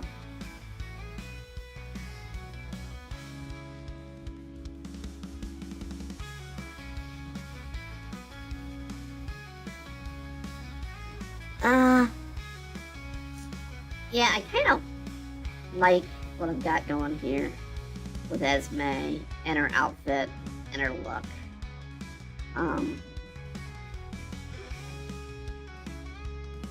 She's just kind of worn down. It's early in the morning. I'll probably have her say, she hasn't really had her coffee yet, but she needs to see how powerful Ida technically is, because Ida and Esme are both green robe in the story, and in which, in the darker color your robe, the more powerful you are in the witch, wizard, sorcerer world. The most powerful mage, Ida / Theodore, their original name, knows is their father, which is a blue robe, which is just the next level from green. But because Theodore is sort of like a protege, or not a protege, a skillful magic user, they all expect him to at least make purple. But the last stage, which is black, is the hardest to achieve. But they kind of expected Theodore to do this in their world, in their environment, not in the tech-laden world, in a human college, or in a normal person's college, or a normal college. So that's very much their goal, is they have to go through and find this new power to become a Black Robe. In Ida, in order to become a Black Robe, you have to either find a new school of magic, which is really hard at this point, or create a new way to use magic. Essentially. Create a spell that is so dynamic that the world is like, oh, that's impressive. And much of that is going to be coming into play in this chapter and the next 2 chapters, as Ida is going to be confronted by the Lonsdales, the actual people that Ida took the name from.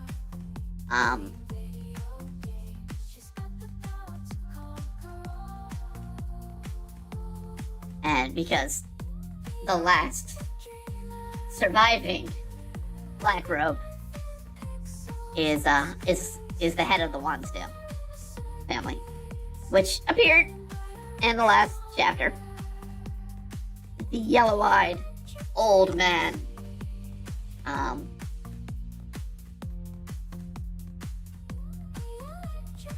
Is the only remaining Black Robe to the world. And I won't say how old he is, but there's a reason I drew him so decrepit. Let's just say they haven't found the Fountain of Youth yet.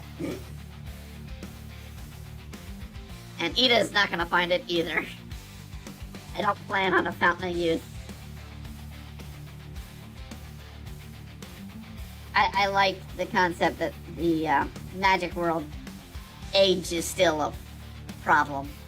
You're not got these... Yeah, you have races that live longer, but time is still the ultimate killer.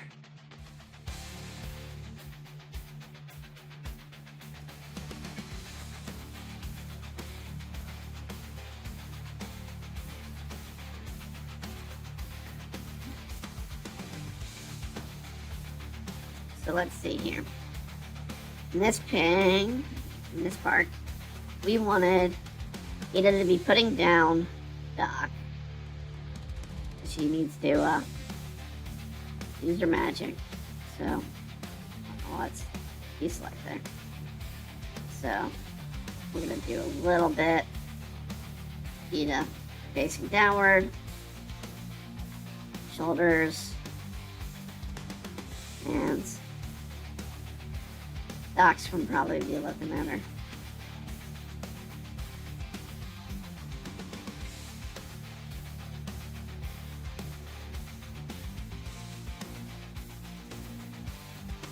Because they share. I mean, docs are familiar, and they've been a part of each other's lives for quite a while in the story, so Doc knows when something's bothering Ida. Something's bothering. He knows when that's a problem.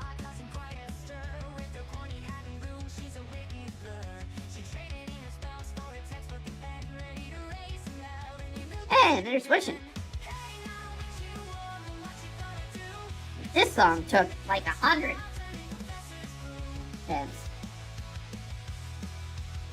More so just to get the sound right.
So we'll have Esme here in her hair.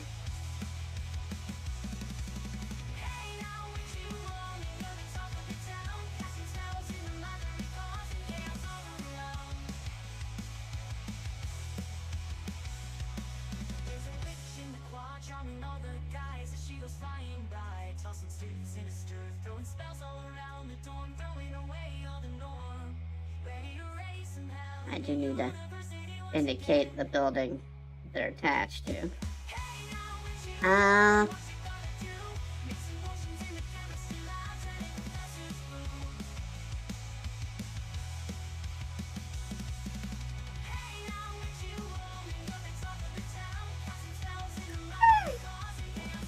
Lady. Alright, normally we would call it. But again, like I said, I wanted to go a little long tonight. We didn't do a stream Saturday. And unlike normally on a Tuesday, we don't have work in the morning. So we have a little bit of extra time to do things.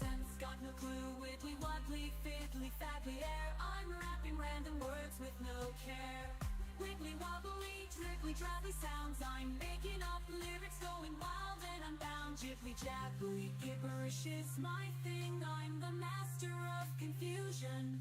Listen to me sing.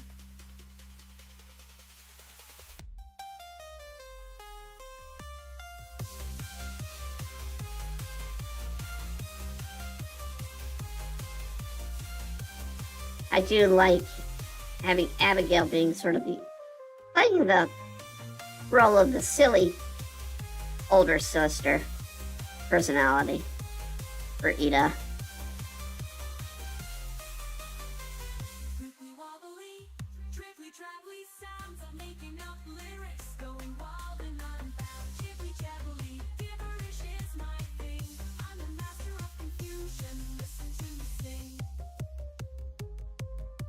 I think I'm gonna have her in this panel, telling a joke on how Esme puts on like layers of makeup to hide her exhaustion.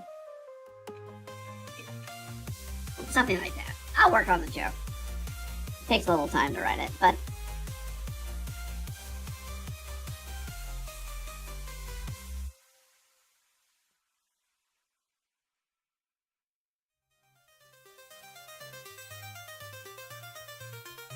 and then previously we didn't really get to show her husband. I'm trying to remember his name, but off the top of my head I don't.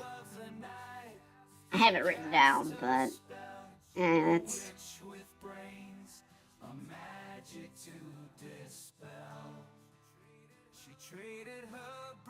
been a long, hard day, and so I'm not too surprised I'm not remembering his name.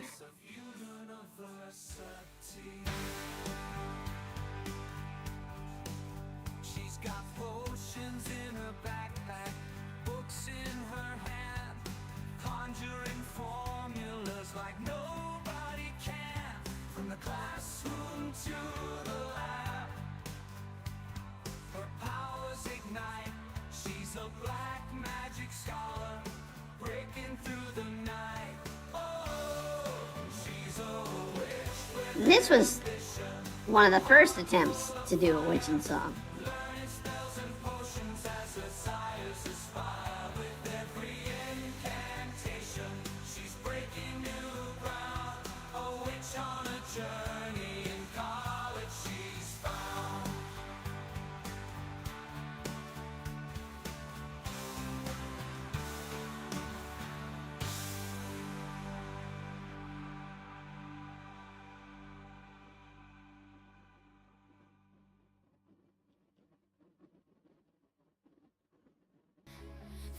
Inside me keeps me down. Chains of doubt I wear like crowns. In the dark, this song was basically written about the story of 11 Kingdoms, which is my novel.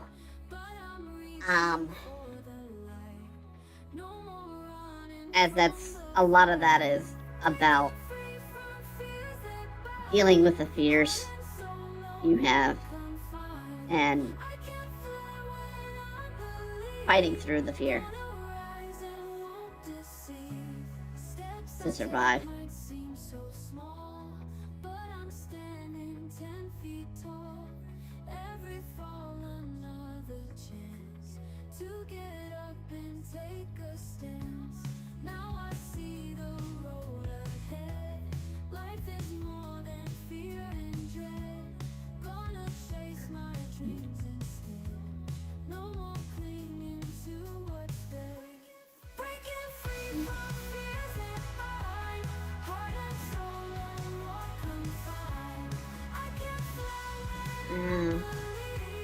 I'll work the background a little bit better.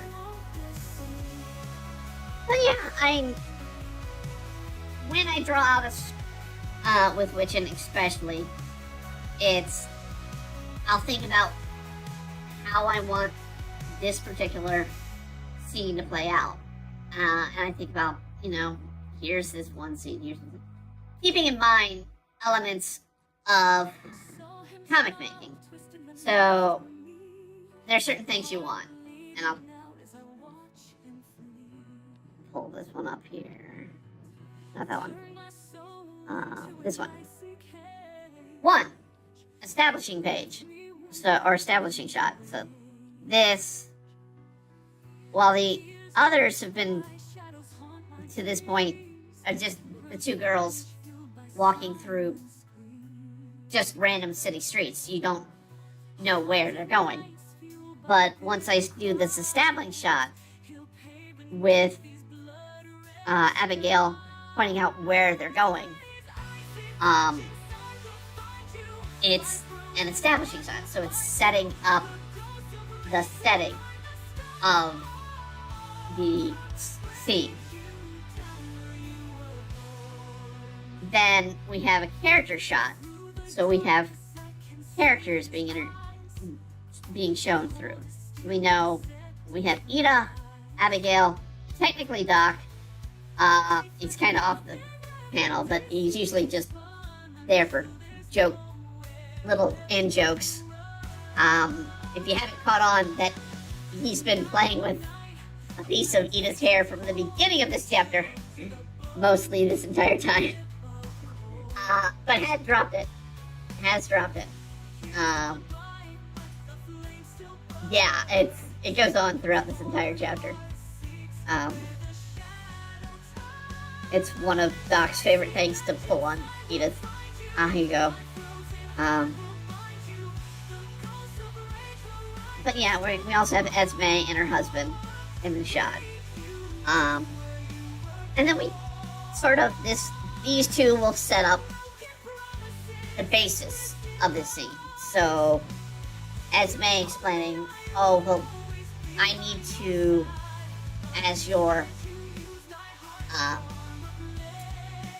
mentor, I need to see where you stand compared to my own power. So that we know where we need to go and what I can teach you.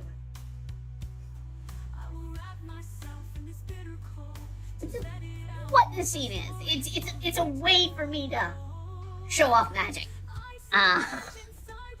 Which this chapter very much is. We get to see a lot of Ida using spells. The next page to drop is going to be Ida using a spell. Publicly. So.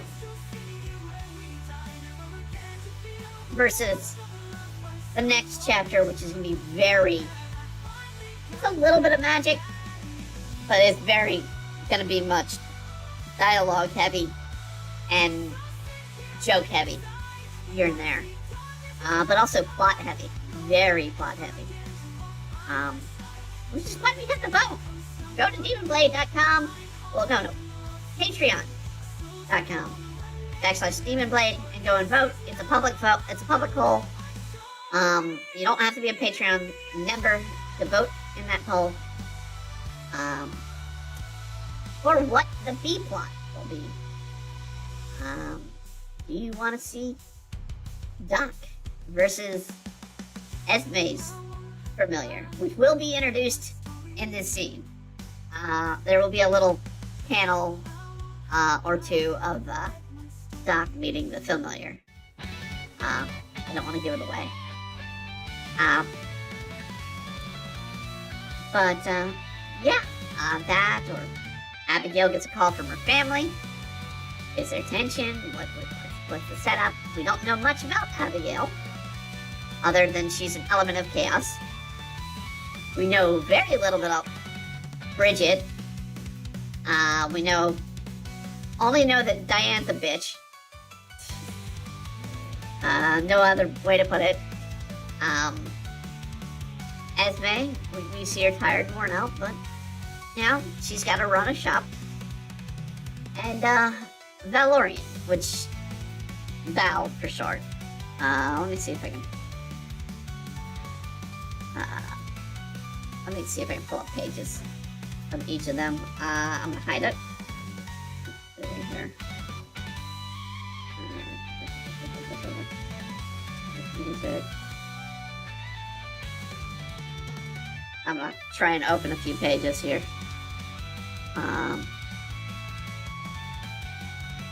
Or a few images here. That might be better to do the images.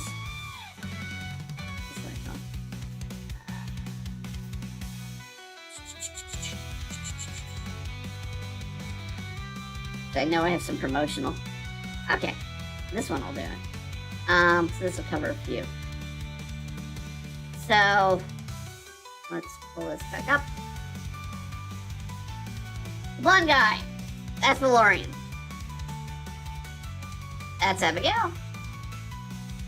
And Bridget. That's Bridget. Red-haired girl. Little plump. Trying to make sure I draw females a little variety. Given, that's the case of Demon Blade. Eno is the youngest looking, even though she's the second oldest. Mai is sort of the medium grade, but has more boyish nature about her. And then Tetra, which is Tetsu's female form, is very feminine. Very effeminate. And very a feminine form. Very displayed femme form. Kind of like Ida, very endowed, as it were. Whereas Abigail, relatively bean Polish. Like I said, Bridget's gonna be a little more plump.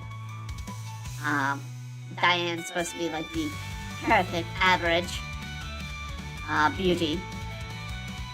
And that's basically baby beauty.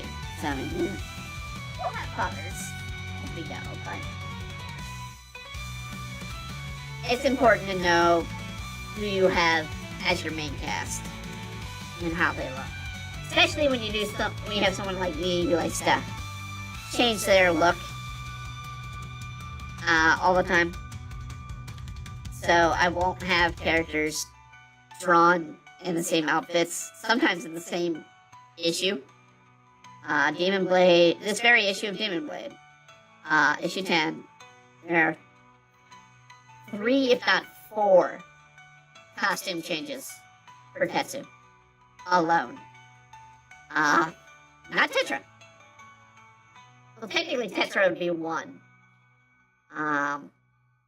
But Tetsu would be 3. So, 3 different outfits in 1 issue.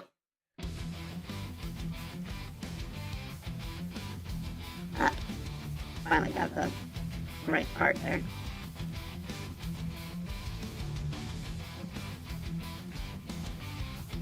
For some reason I drew her really sad. She shouldn't be sad, she should be kind of happy. But it's not a sad moment. The current part that I don't want to show too much of, this panel, it's dealing with a moment of Ida trying to, or pretty much discovering a little bit about themselves, of how they want to be. If you're reading the comic, you know they have someone literally confessing their love. A lot of people are like, oh, you just got somebody already confessing. It's like, chapter 1 had people confessing. This is just the first named character. And I don't like how that one's gone. To be honest, I don't know how much of a role, because the character's name is, what is it? Oh, no, not Vic. What is it? Why am I not remembering the character's name? What did they call him? I know it starts with a V. I went with another V name. Fighting dragons in a virtual maze. She's the princess of a world unknown, but deep inside, she feels so alone. Oh, what are they playing out?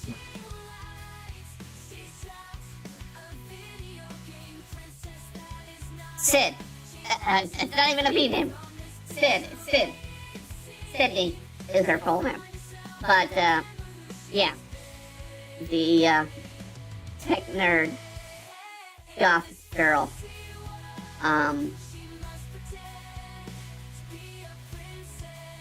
In the latest page that dropped this past weekend, admits she loves her, and she's gonna be a little more love crazy for the next few pages.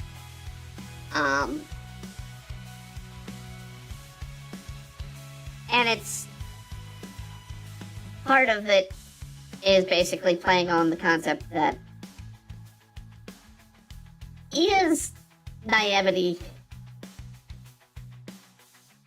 kind of pushed a magical button there.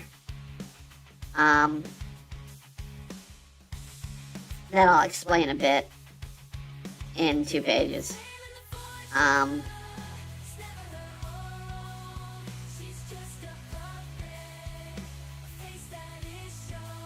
And over time, we'll get to learn more about Ida's family.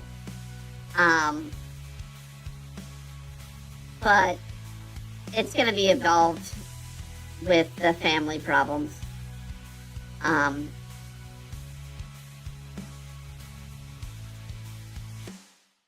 Basically, by doing the makeup spell that they did, they kind of triggered a charm curse that they're born with.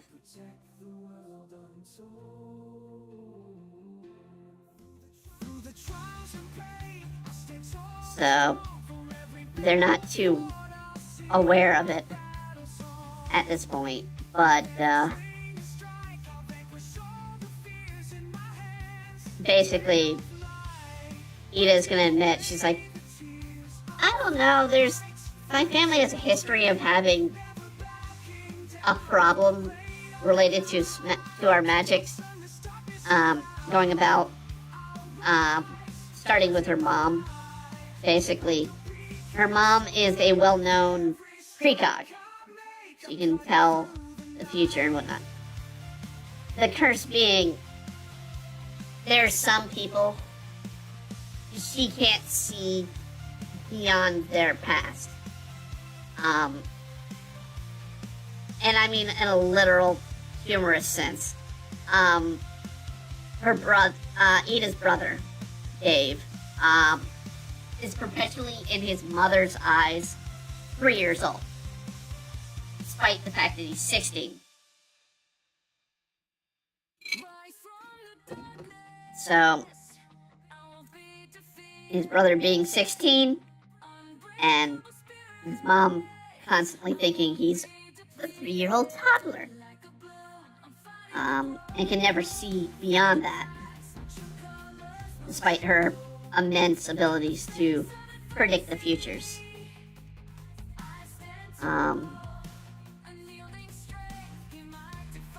Ida's basically going to come to a little, like, decision. It's like, maybe it's the curse. I never knew what mine was, kind of thing. Their dad is going to not have a curse, which is ironic because his specialty is curses.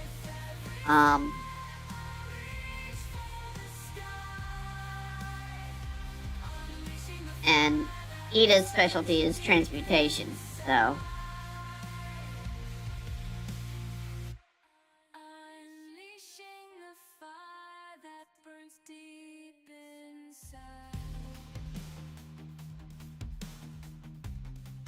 I haven't really thought of the brother Dave's specialty. I'll have to go through what I have listed for the schools of magic.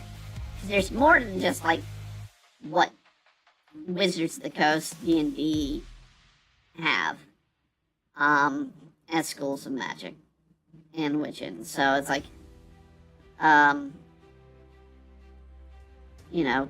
potion making is one. In fact, it's one that Ida sucks at.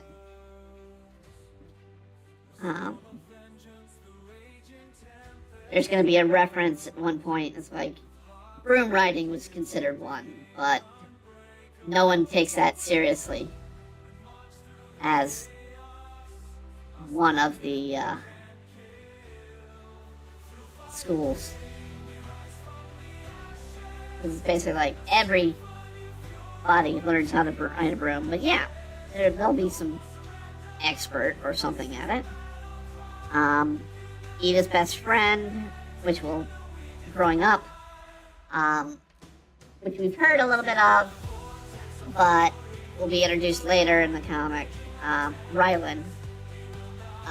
They are an illusion specialist.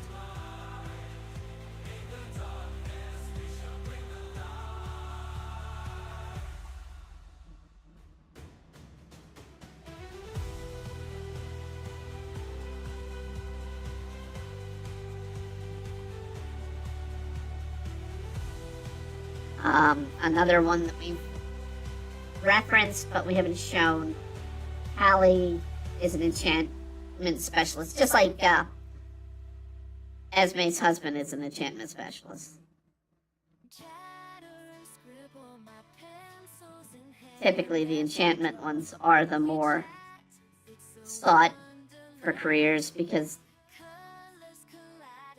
they can infuse magic into things, so.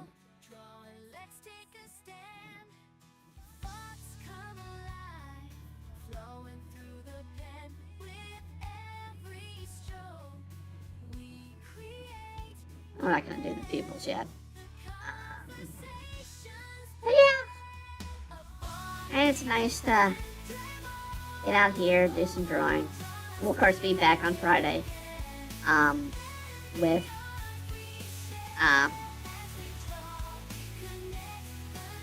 Stardew. I kinda do want to do some other games. Problem being though is it needs to be able to use the tech, especially the VTuber. If we go with a tech heavy one until we can upgrade, which is maybe a while. Still aiming for this year, but it's going to be later this year probably.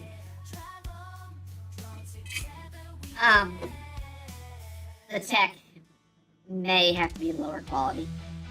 But at the same time, I don't want the game being like a mess of tech issues or tech ability. So I might do some games that are emulators or something, we might do some Pokemon games. I haven't done some Pokemon games in a while. I would love if a lot of the games we were playing back on, but without having a capture card working, because Windows decided to screw people over with capture cards with an update.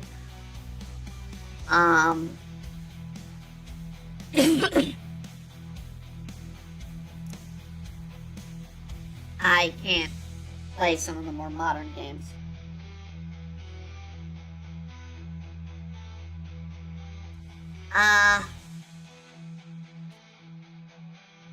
But yeah, I mean, I'm looking at the lineup. I'm kind of trying to play through and see what will work, what may not work for the stream.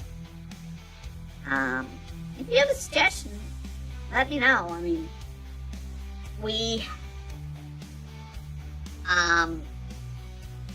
tried playing, what is it?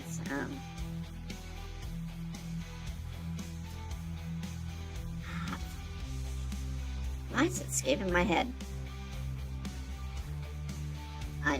I'll just go to our thumbnails and I'll know exactly which games we played. So, we played Tales of Arise. We played that. We've done that. We went through the whole game on that one. We might replay something because we haven't really done it on stream in a long time. We did Final Fantasy 8 or 6, excuse me. Final Fantasy 6, Civilization 5. We played a few games. We did Fallout New Vegas. I might go back to it. I might do a new Fallout New Vegas. Or we can do Fallout 4. We did 2 playthroughs of Danganronpa. Didn't work out. The game was very slow and dull. We attempted a GTA 4. Or 5. GTA 5, excuse me. And it would work. It was too laggy. It wasn't working for a game. We played Cranbo. We played through it all. We did Pokemon Arceus. We did a couple of Minecraft in the early days. We did all of Persona Royale. 5 Royale. Played it from beginning to end. That's probably our longest run. We did a few of Pokemon Shield. 1 of Raft. 1 of The Sims 4. Both disaster streams. We really did 3 of Skyrim? Okay. We had 3 of Skyrim. I don't know why I didn't do more. We did all of Spider-Man for the PlayStation. We did that.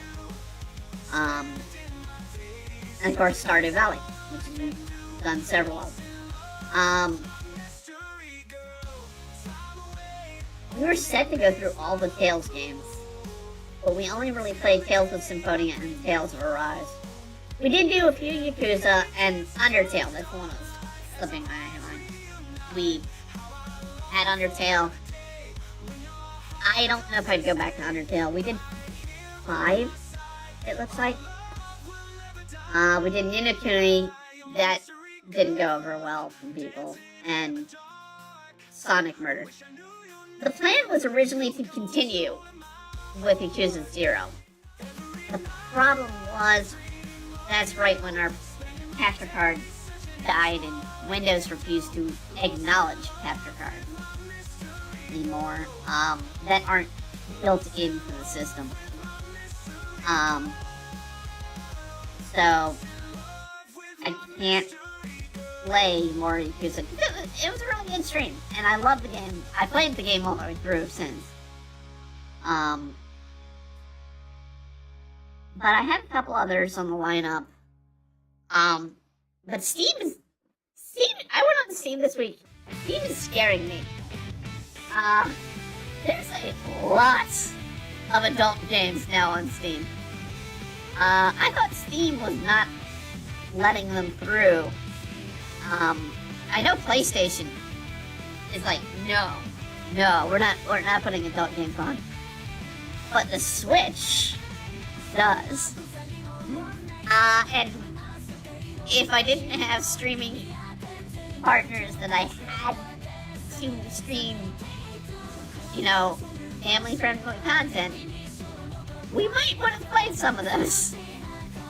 I know there's a indie game that I'm not only a supporter but a fan of. That it's only like got a chunk, but it is a great game. I love it to death. But I can't play it on stream because there's some nudity and adult content and a lot of parody.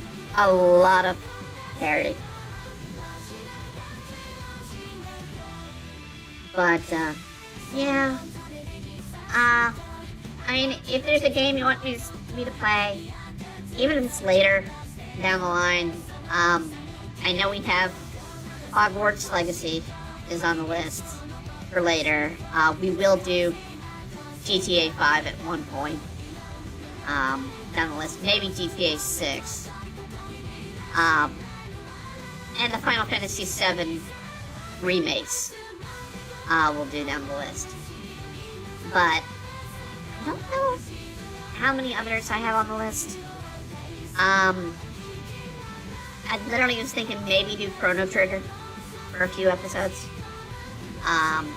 Great game in the past. A few hours of that probably wouldn't be a bad idea. And that I can play on the stream. That's not that difficult. If there's a Pokemon game you want me to play, then we'll do it. Let me know.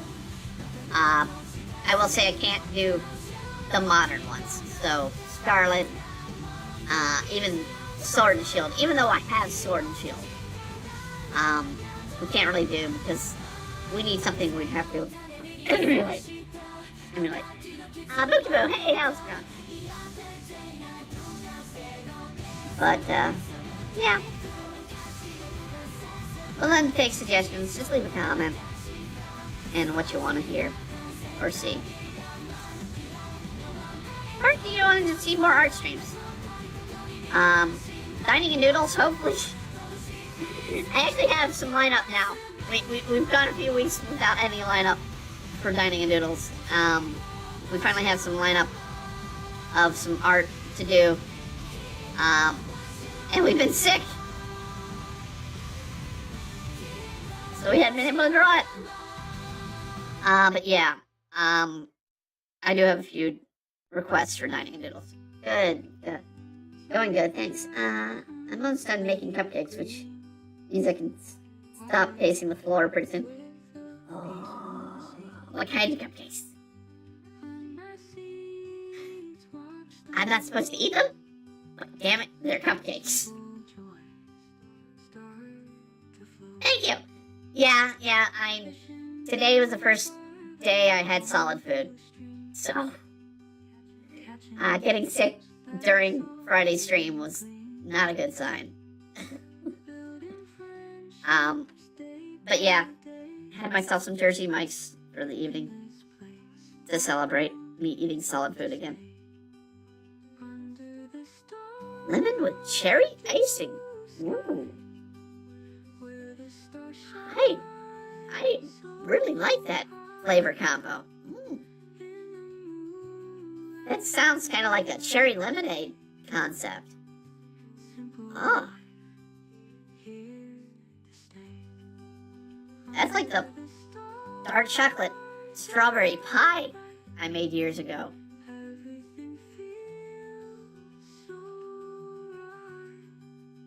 That's a lovely combination.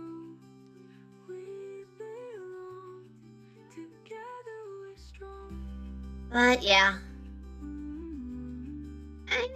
It's nice that I'm not sick. But yeah, today's been a bad day. I'm not supposed to eat them either. either. But you know what? Heck with the smart decisions. Yeah.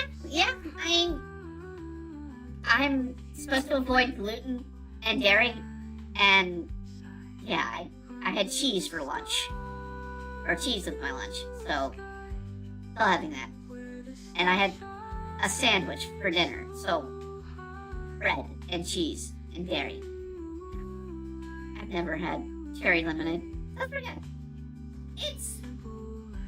It can either be really good or really tart. Depends on how sweet your cherry is. If you can get it nice and sweet, it's really good. But if it's, I mean, if you like tart, I mean, I guess it can be, you're gonna enjoy a nice tart cherry lemonade.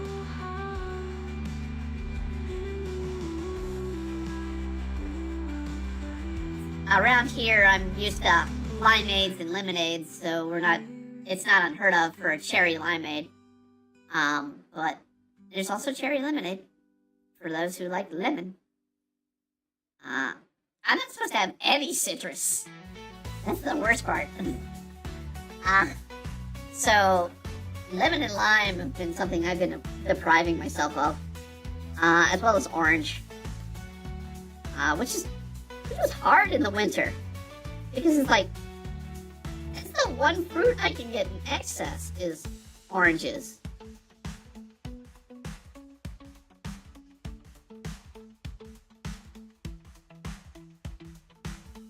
But yeah, I mean, the closest I get to citrus is pineapple these days, which I love pineapple, which is fine. So.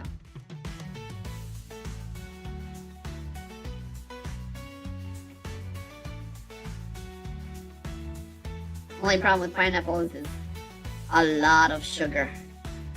As I told someone at work today, I was like, yeah, I learned how many calories are in a pineapple smoothie by taking my normal smoothie at Wawa, which is normally 200 calories, and then having them add pineapple, which doubled it.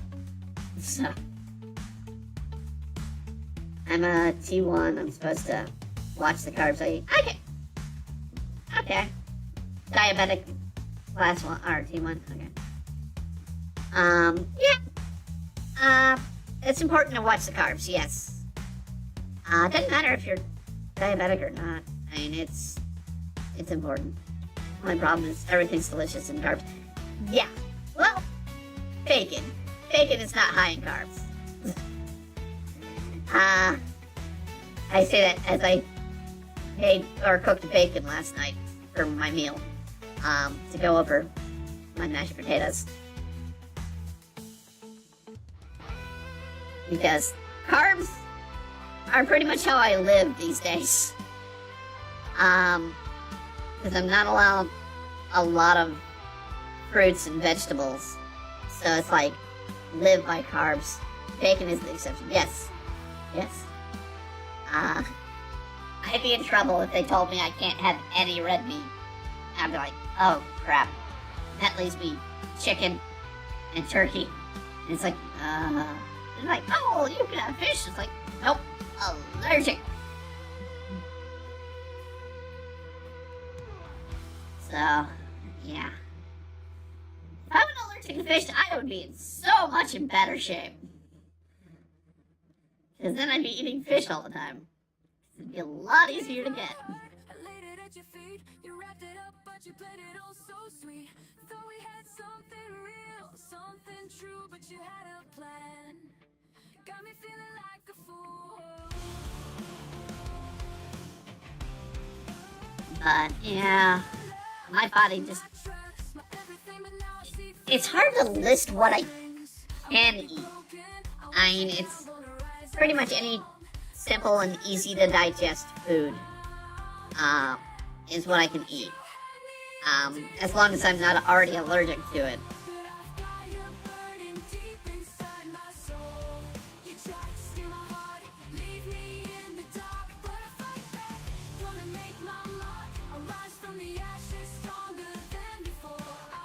I mean, it's a matter of, it's not a matter of I can't physically eat it and I'll have repercussions. It's more a matter of my body won't digest it. So it's like, I really, really want some kale or collard greens. Can't have it. They don't digest. I'd love to have peanuts. I love nuts. Can't have any of them. They won't digest. So they'll just sit in my system until my system says, okay, we're gonna empty everything and make it painful. And that's what Friday was. And Saturday. And Sunday. And yesterday. Ugh. So it's just like, okay. I just live off of cereal. And oat milk. Smoothies too, but cereal is the easier go-to for me these days. Soup sometimes. A lot of French onion for me in soup. Some people eat small amounts of peanuts until their body learns how to deal with it. My body would learn how to deal with it, but it's not a matter of learning how to deal with it, it's more a matter of my stomach literally won't digest that food. It's the polite way to say it comes out the same way it goes in. And it just makes my acid reflux get worse. And it's just not worth the testing it. The closest I come with nuts these days, not even peanut butter, it's peanut powder. I have peanut powder to occasionally mix into a smoothie. Kind of makes it like a peanut butter sandwich. In a smoothie form. Yeah, never mind then. Yeah. The acid gets really bad at times. There was the one point they're like, you may have to have throat surgery because the acid reflux is eating away your throat. It's like, yeah.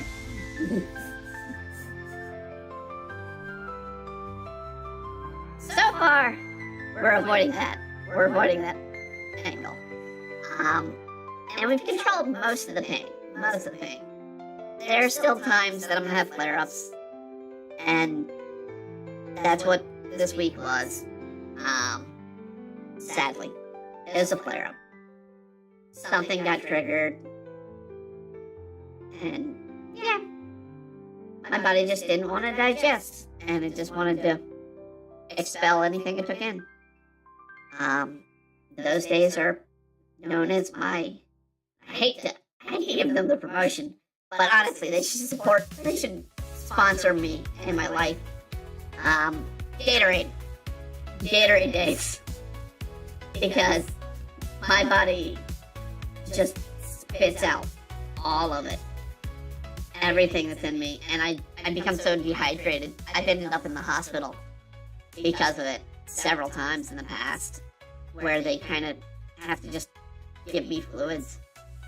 My body's just in dehydration mode. And I've literally been drinking water when they did the test. And they'd be like, you're dehydrated.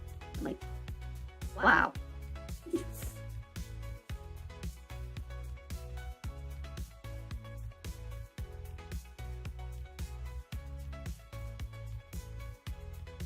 I just realized I fed dairy to my brother's girlfriend who can't have it. Is she lactose intolerant? Or is it more a religious thing? The religious thing, that's more of a problem. Lactose intolerant, you can take a pill and get over it. And sometimes it's not as bad as spoonful of icing with butter. A little butter. Now, if they're vegan, that's a problem. That's a problem. I don't know, honestly. I don't know. It could just be vegan. They're just vegan. And they had a little bit of butter. Oh no. They deprived a cow of milk. Yeah, I don't understand vegan cheese. Butter is a primary. Yes. But you cannot. I mean, you can fake butter. And butter's easier to fake these days. But it's not right. Your body needs. Butter's easier on your body than like margarine or any of those other fakes. Oils. I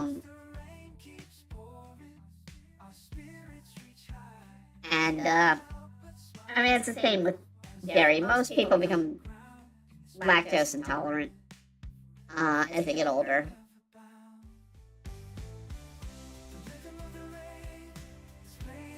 But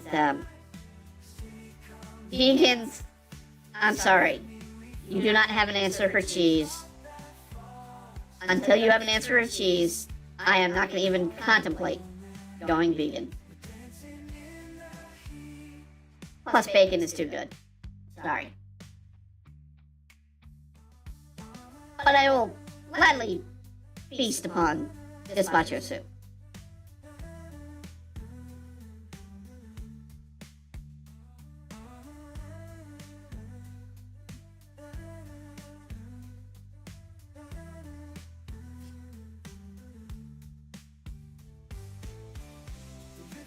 And gluten-free, I mean, I eat mostly gluten-free these days. Gluten-free is great for desserts, not for bread. I've literally been trying multiple types of gluten-free bread since October, when they told me to stop having gluten. And I have yet to find gluten-free bread that is worth it. It's just too much. I'm gonna try and bring up all of these spooky boo conversation here. The people to read most of it, because I know some of it goes off. I really need to fix the chat windows.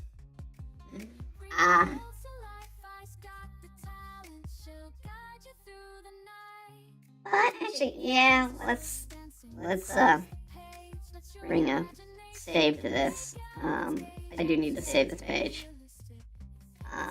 This is going to be page. Let's go on and witching. Zoom in. Oh, 5 page 13, I believe. No, yeah. No, that's right. Page 05. Which in 05?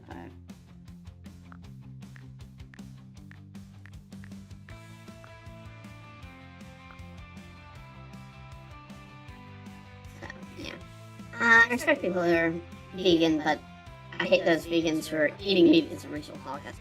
Yeah, I mean, I'm respectful of people who have vegan tendencies, but yeah, I had an aunt who she wasn't vegan, but she was all in with the PETA personality. And I mean, yeah, I don't want to see the mistreatment of animals, but I also know the worst mistreater of animals, the highest rate of euthanized animals comes from PETA. So, I try not to be a hypocrite. Anyway, tonight's stream was, did you say PETA? Yes, PETA. People for ethical treatment of animals. They're mostly quiet these days because people have called out their crap over the years. Because they would be very hypocritical about what they did.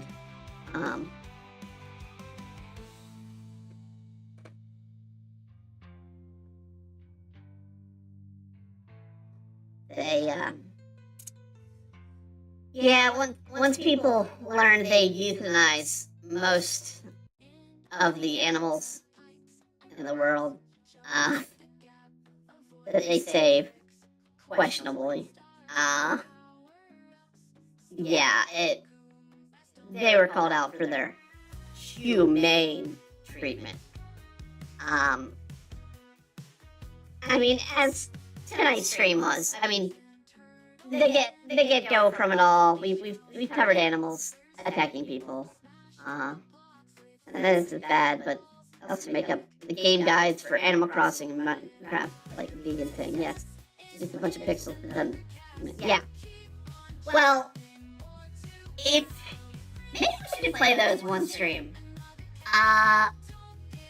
There is a Cooking Mother game from PETA. I think there's the Pokemon game from PETA. Both are not appropriate for children. And they ruined the whole, nope, it's actually a cake trend with the cutting your iPhone that turns out to be fake and slicing the cat's face open, not even a cake. Yeah.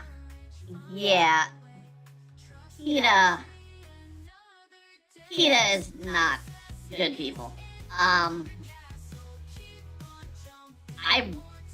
Maybe that's why we haven't heard from anything. I haven't heard about the cake cat case. Ugh. If they did that, I mean, that would piss me off even more. I am a huge cat lover.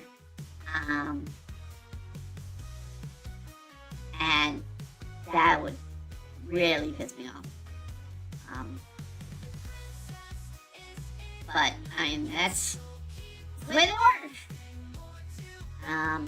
And as long as you're not like the case I had to deal with this morning, like I said at the beginning of the stream, of a 44-year-old man impregnating a 15-year-old girl,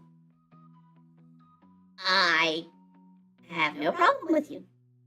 But, yeah, those people, I'm all for capital punishment on. That is wrong. In all seriousness of it. We called it out last Doodles, or Dribble Draw. Last Dribble Draw, we called it out for pedos. No. Pedophilia. No. We will not let that happen. Child, what are they trying to label it these days? Child, infatuated people. Ugh. No. I have no respect for those people. They're scum. But yeah, we've done this for 3 hours. Normally we do a 2-hour stream.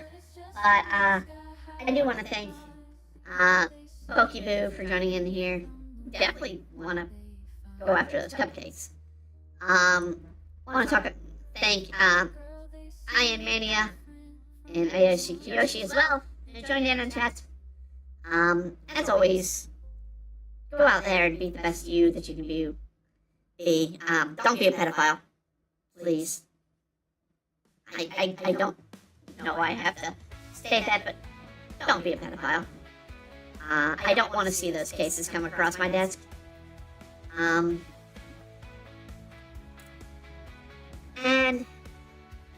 have a wonderful day, a wonderful week, and a wonderful year.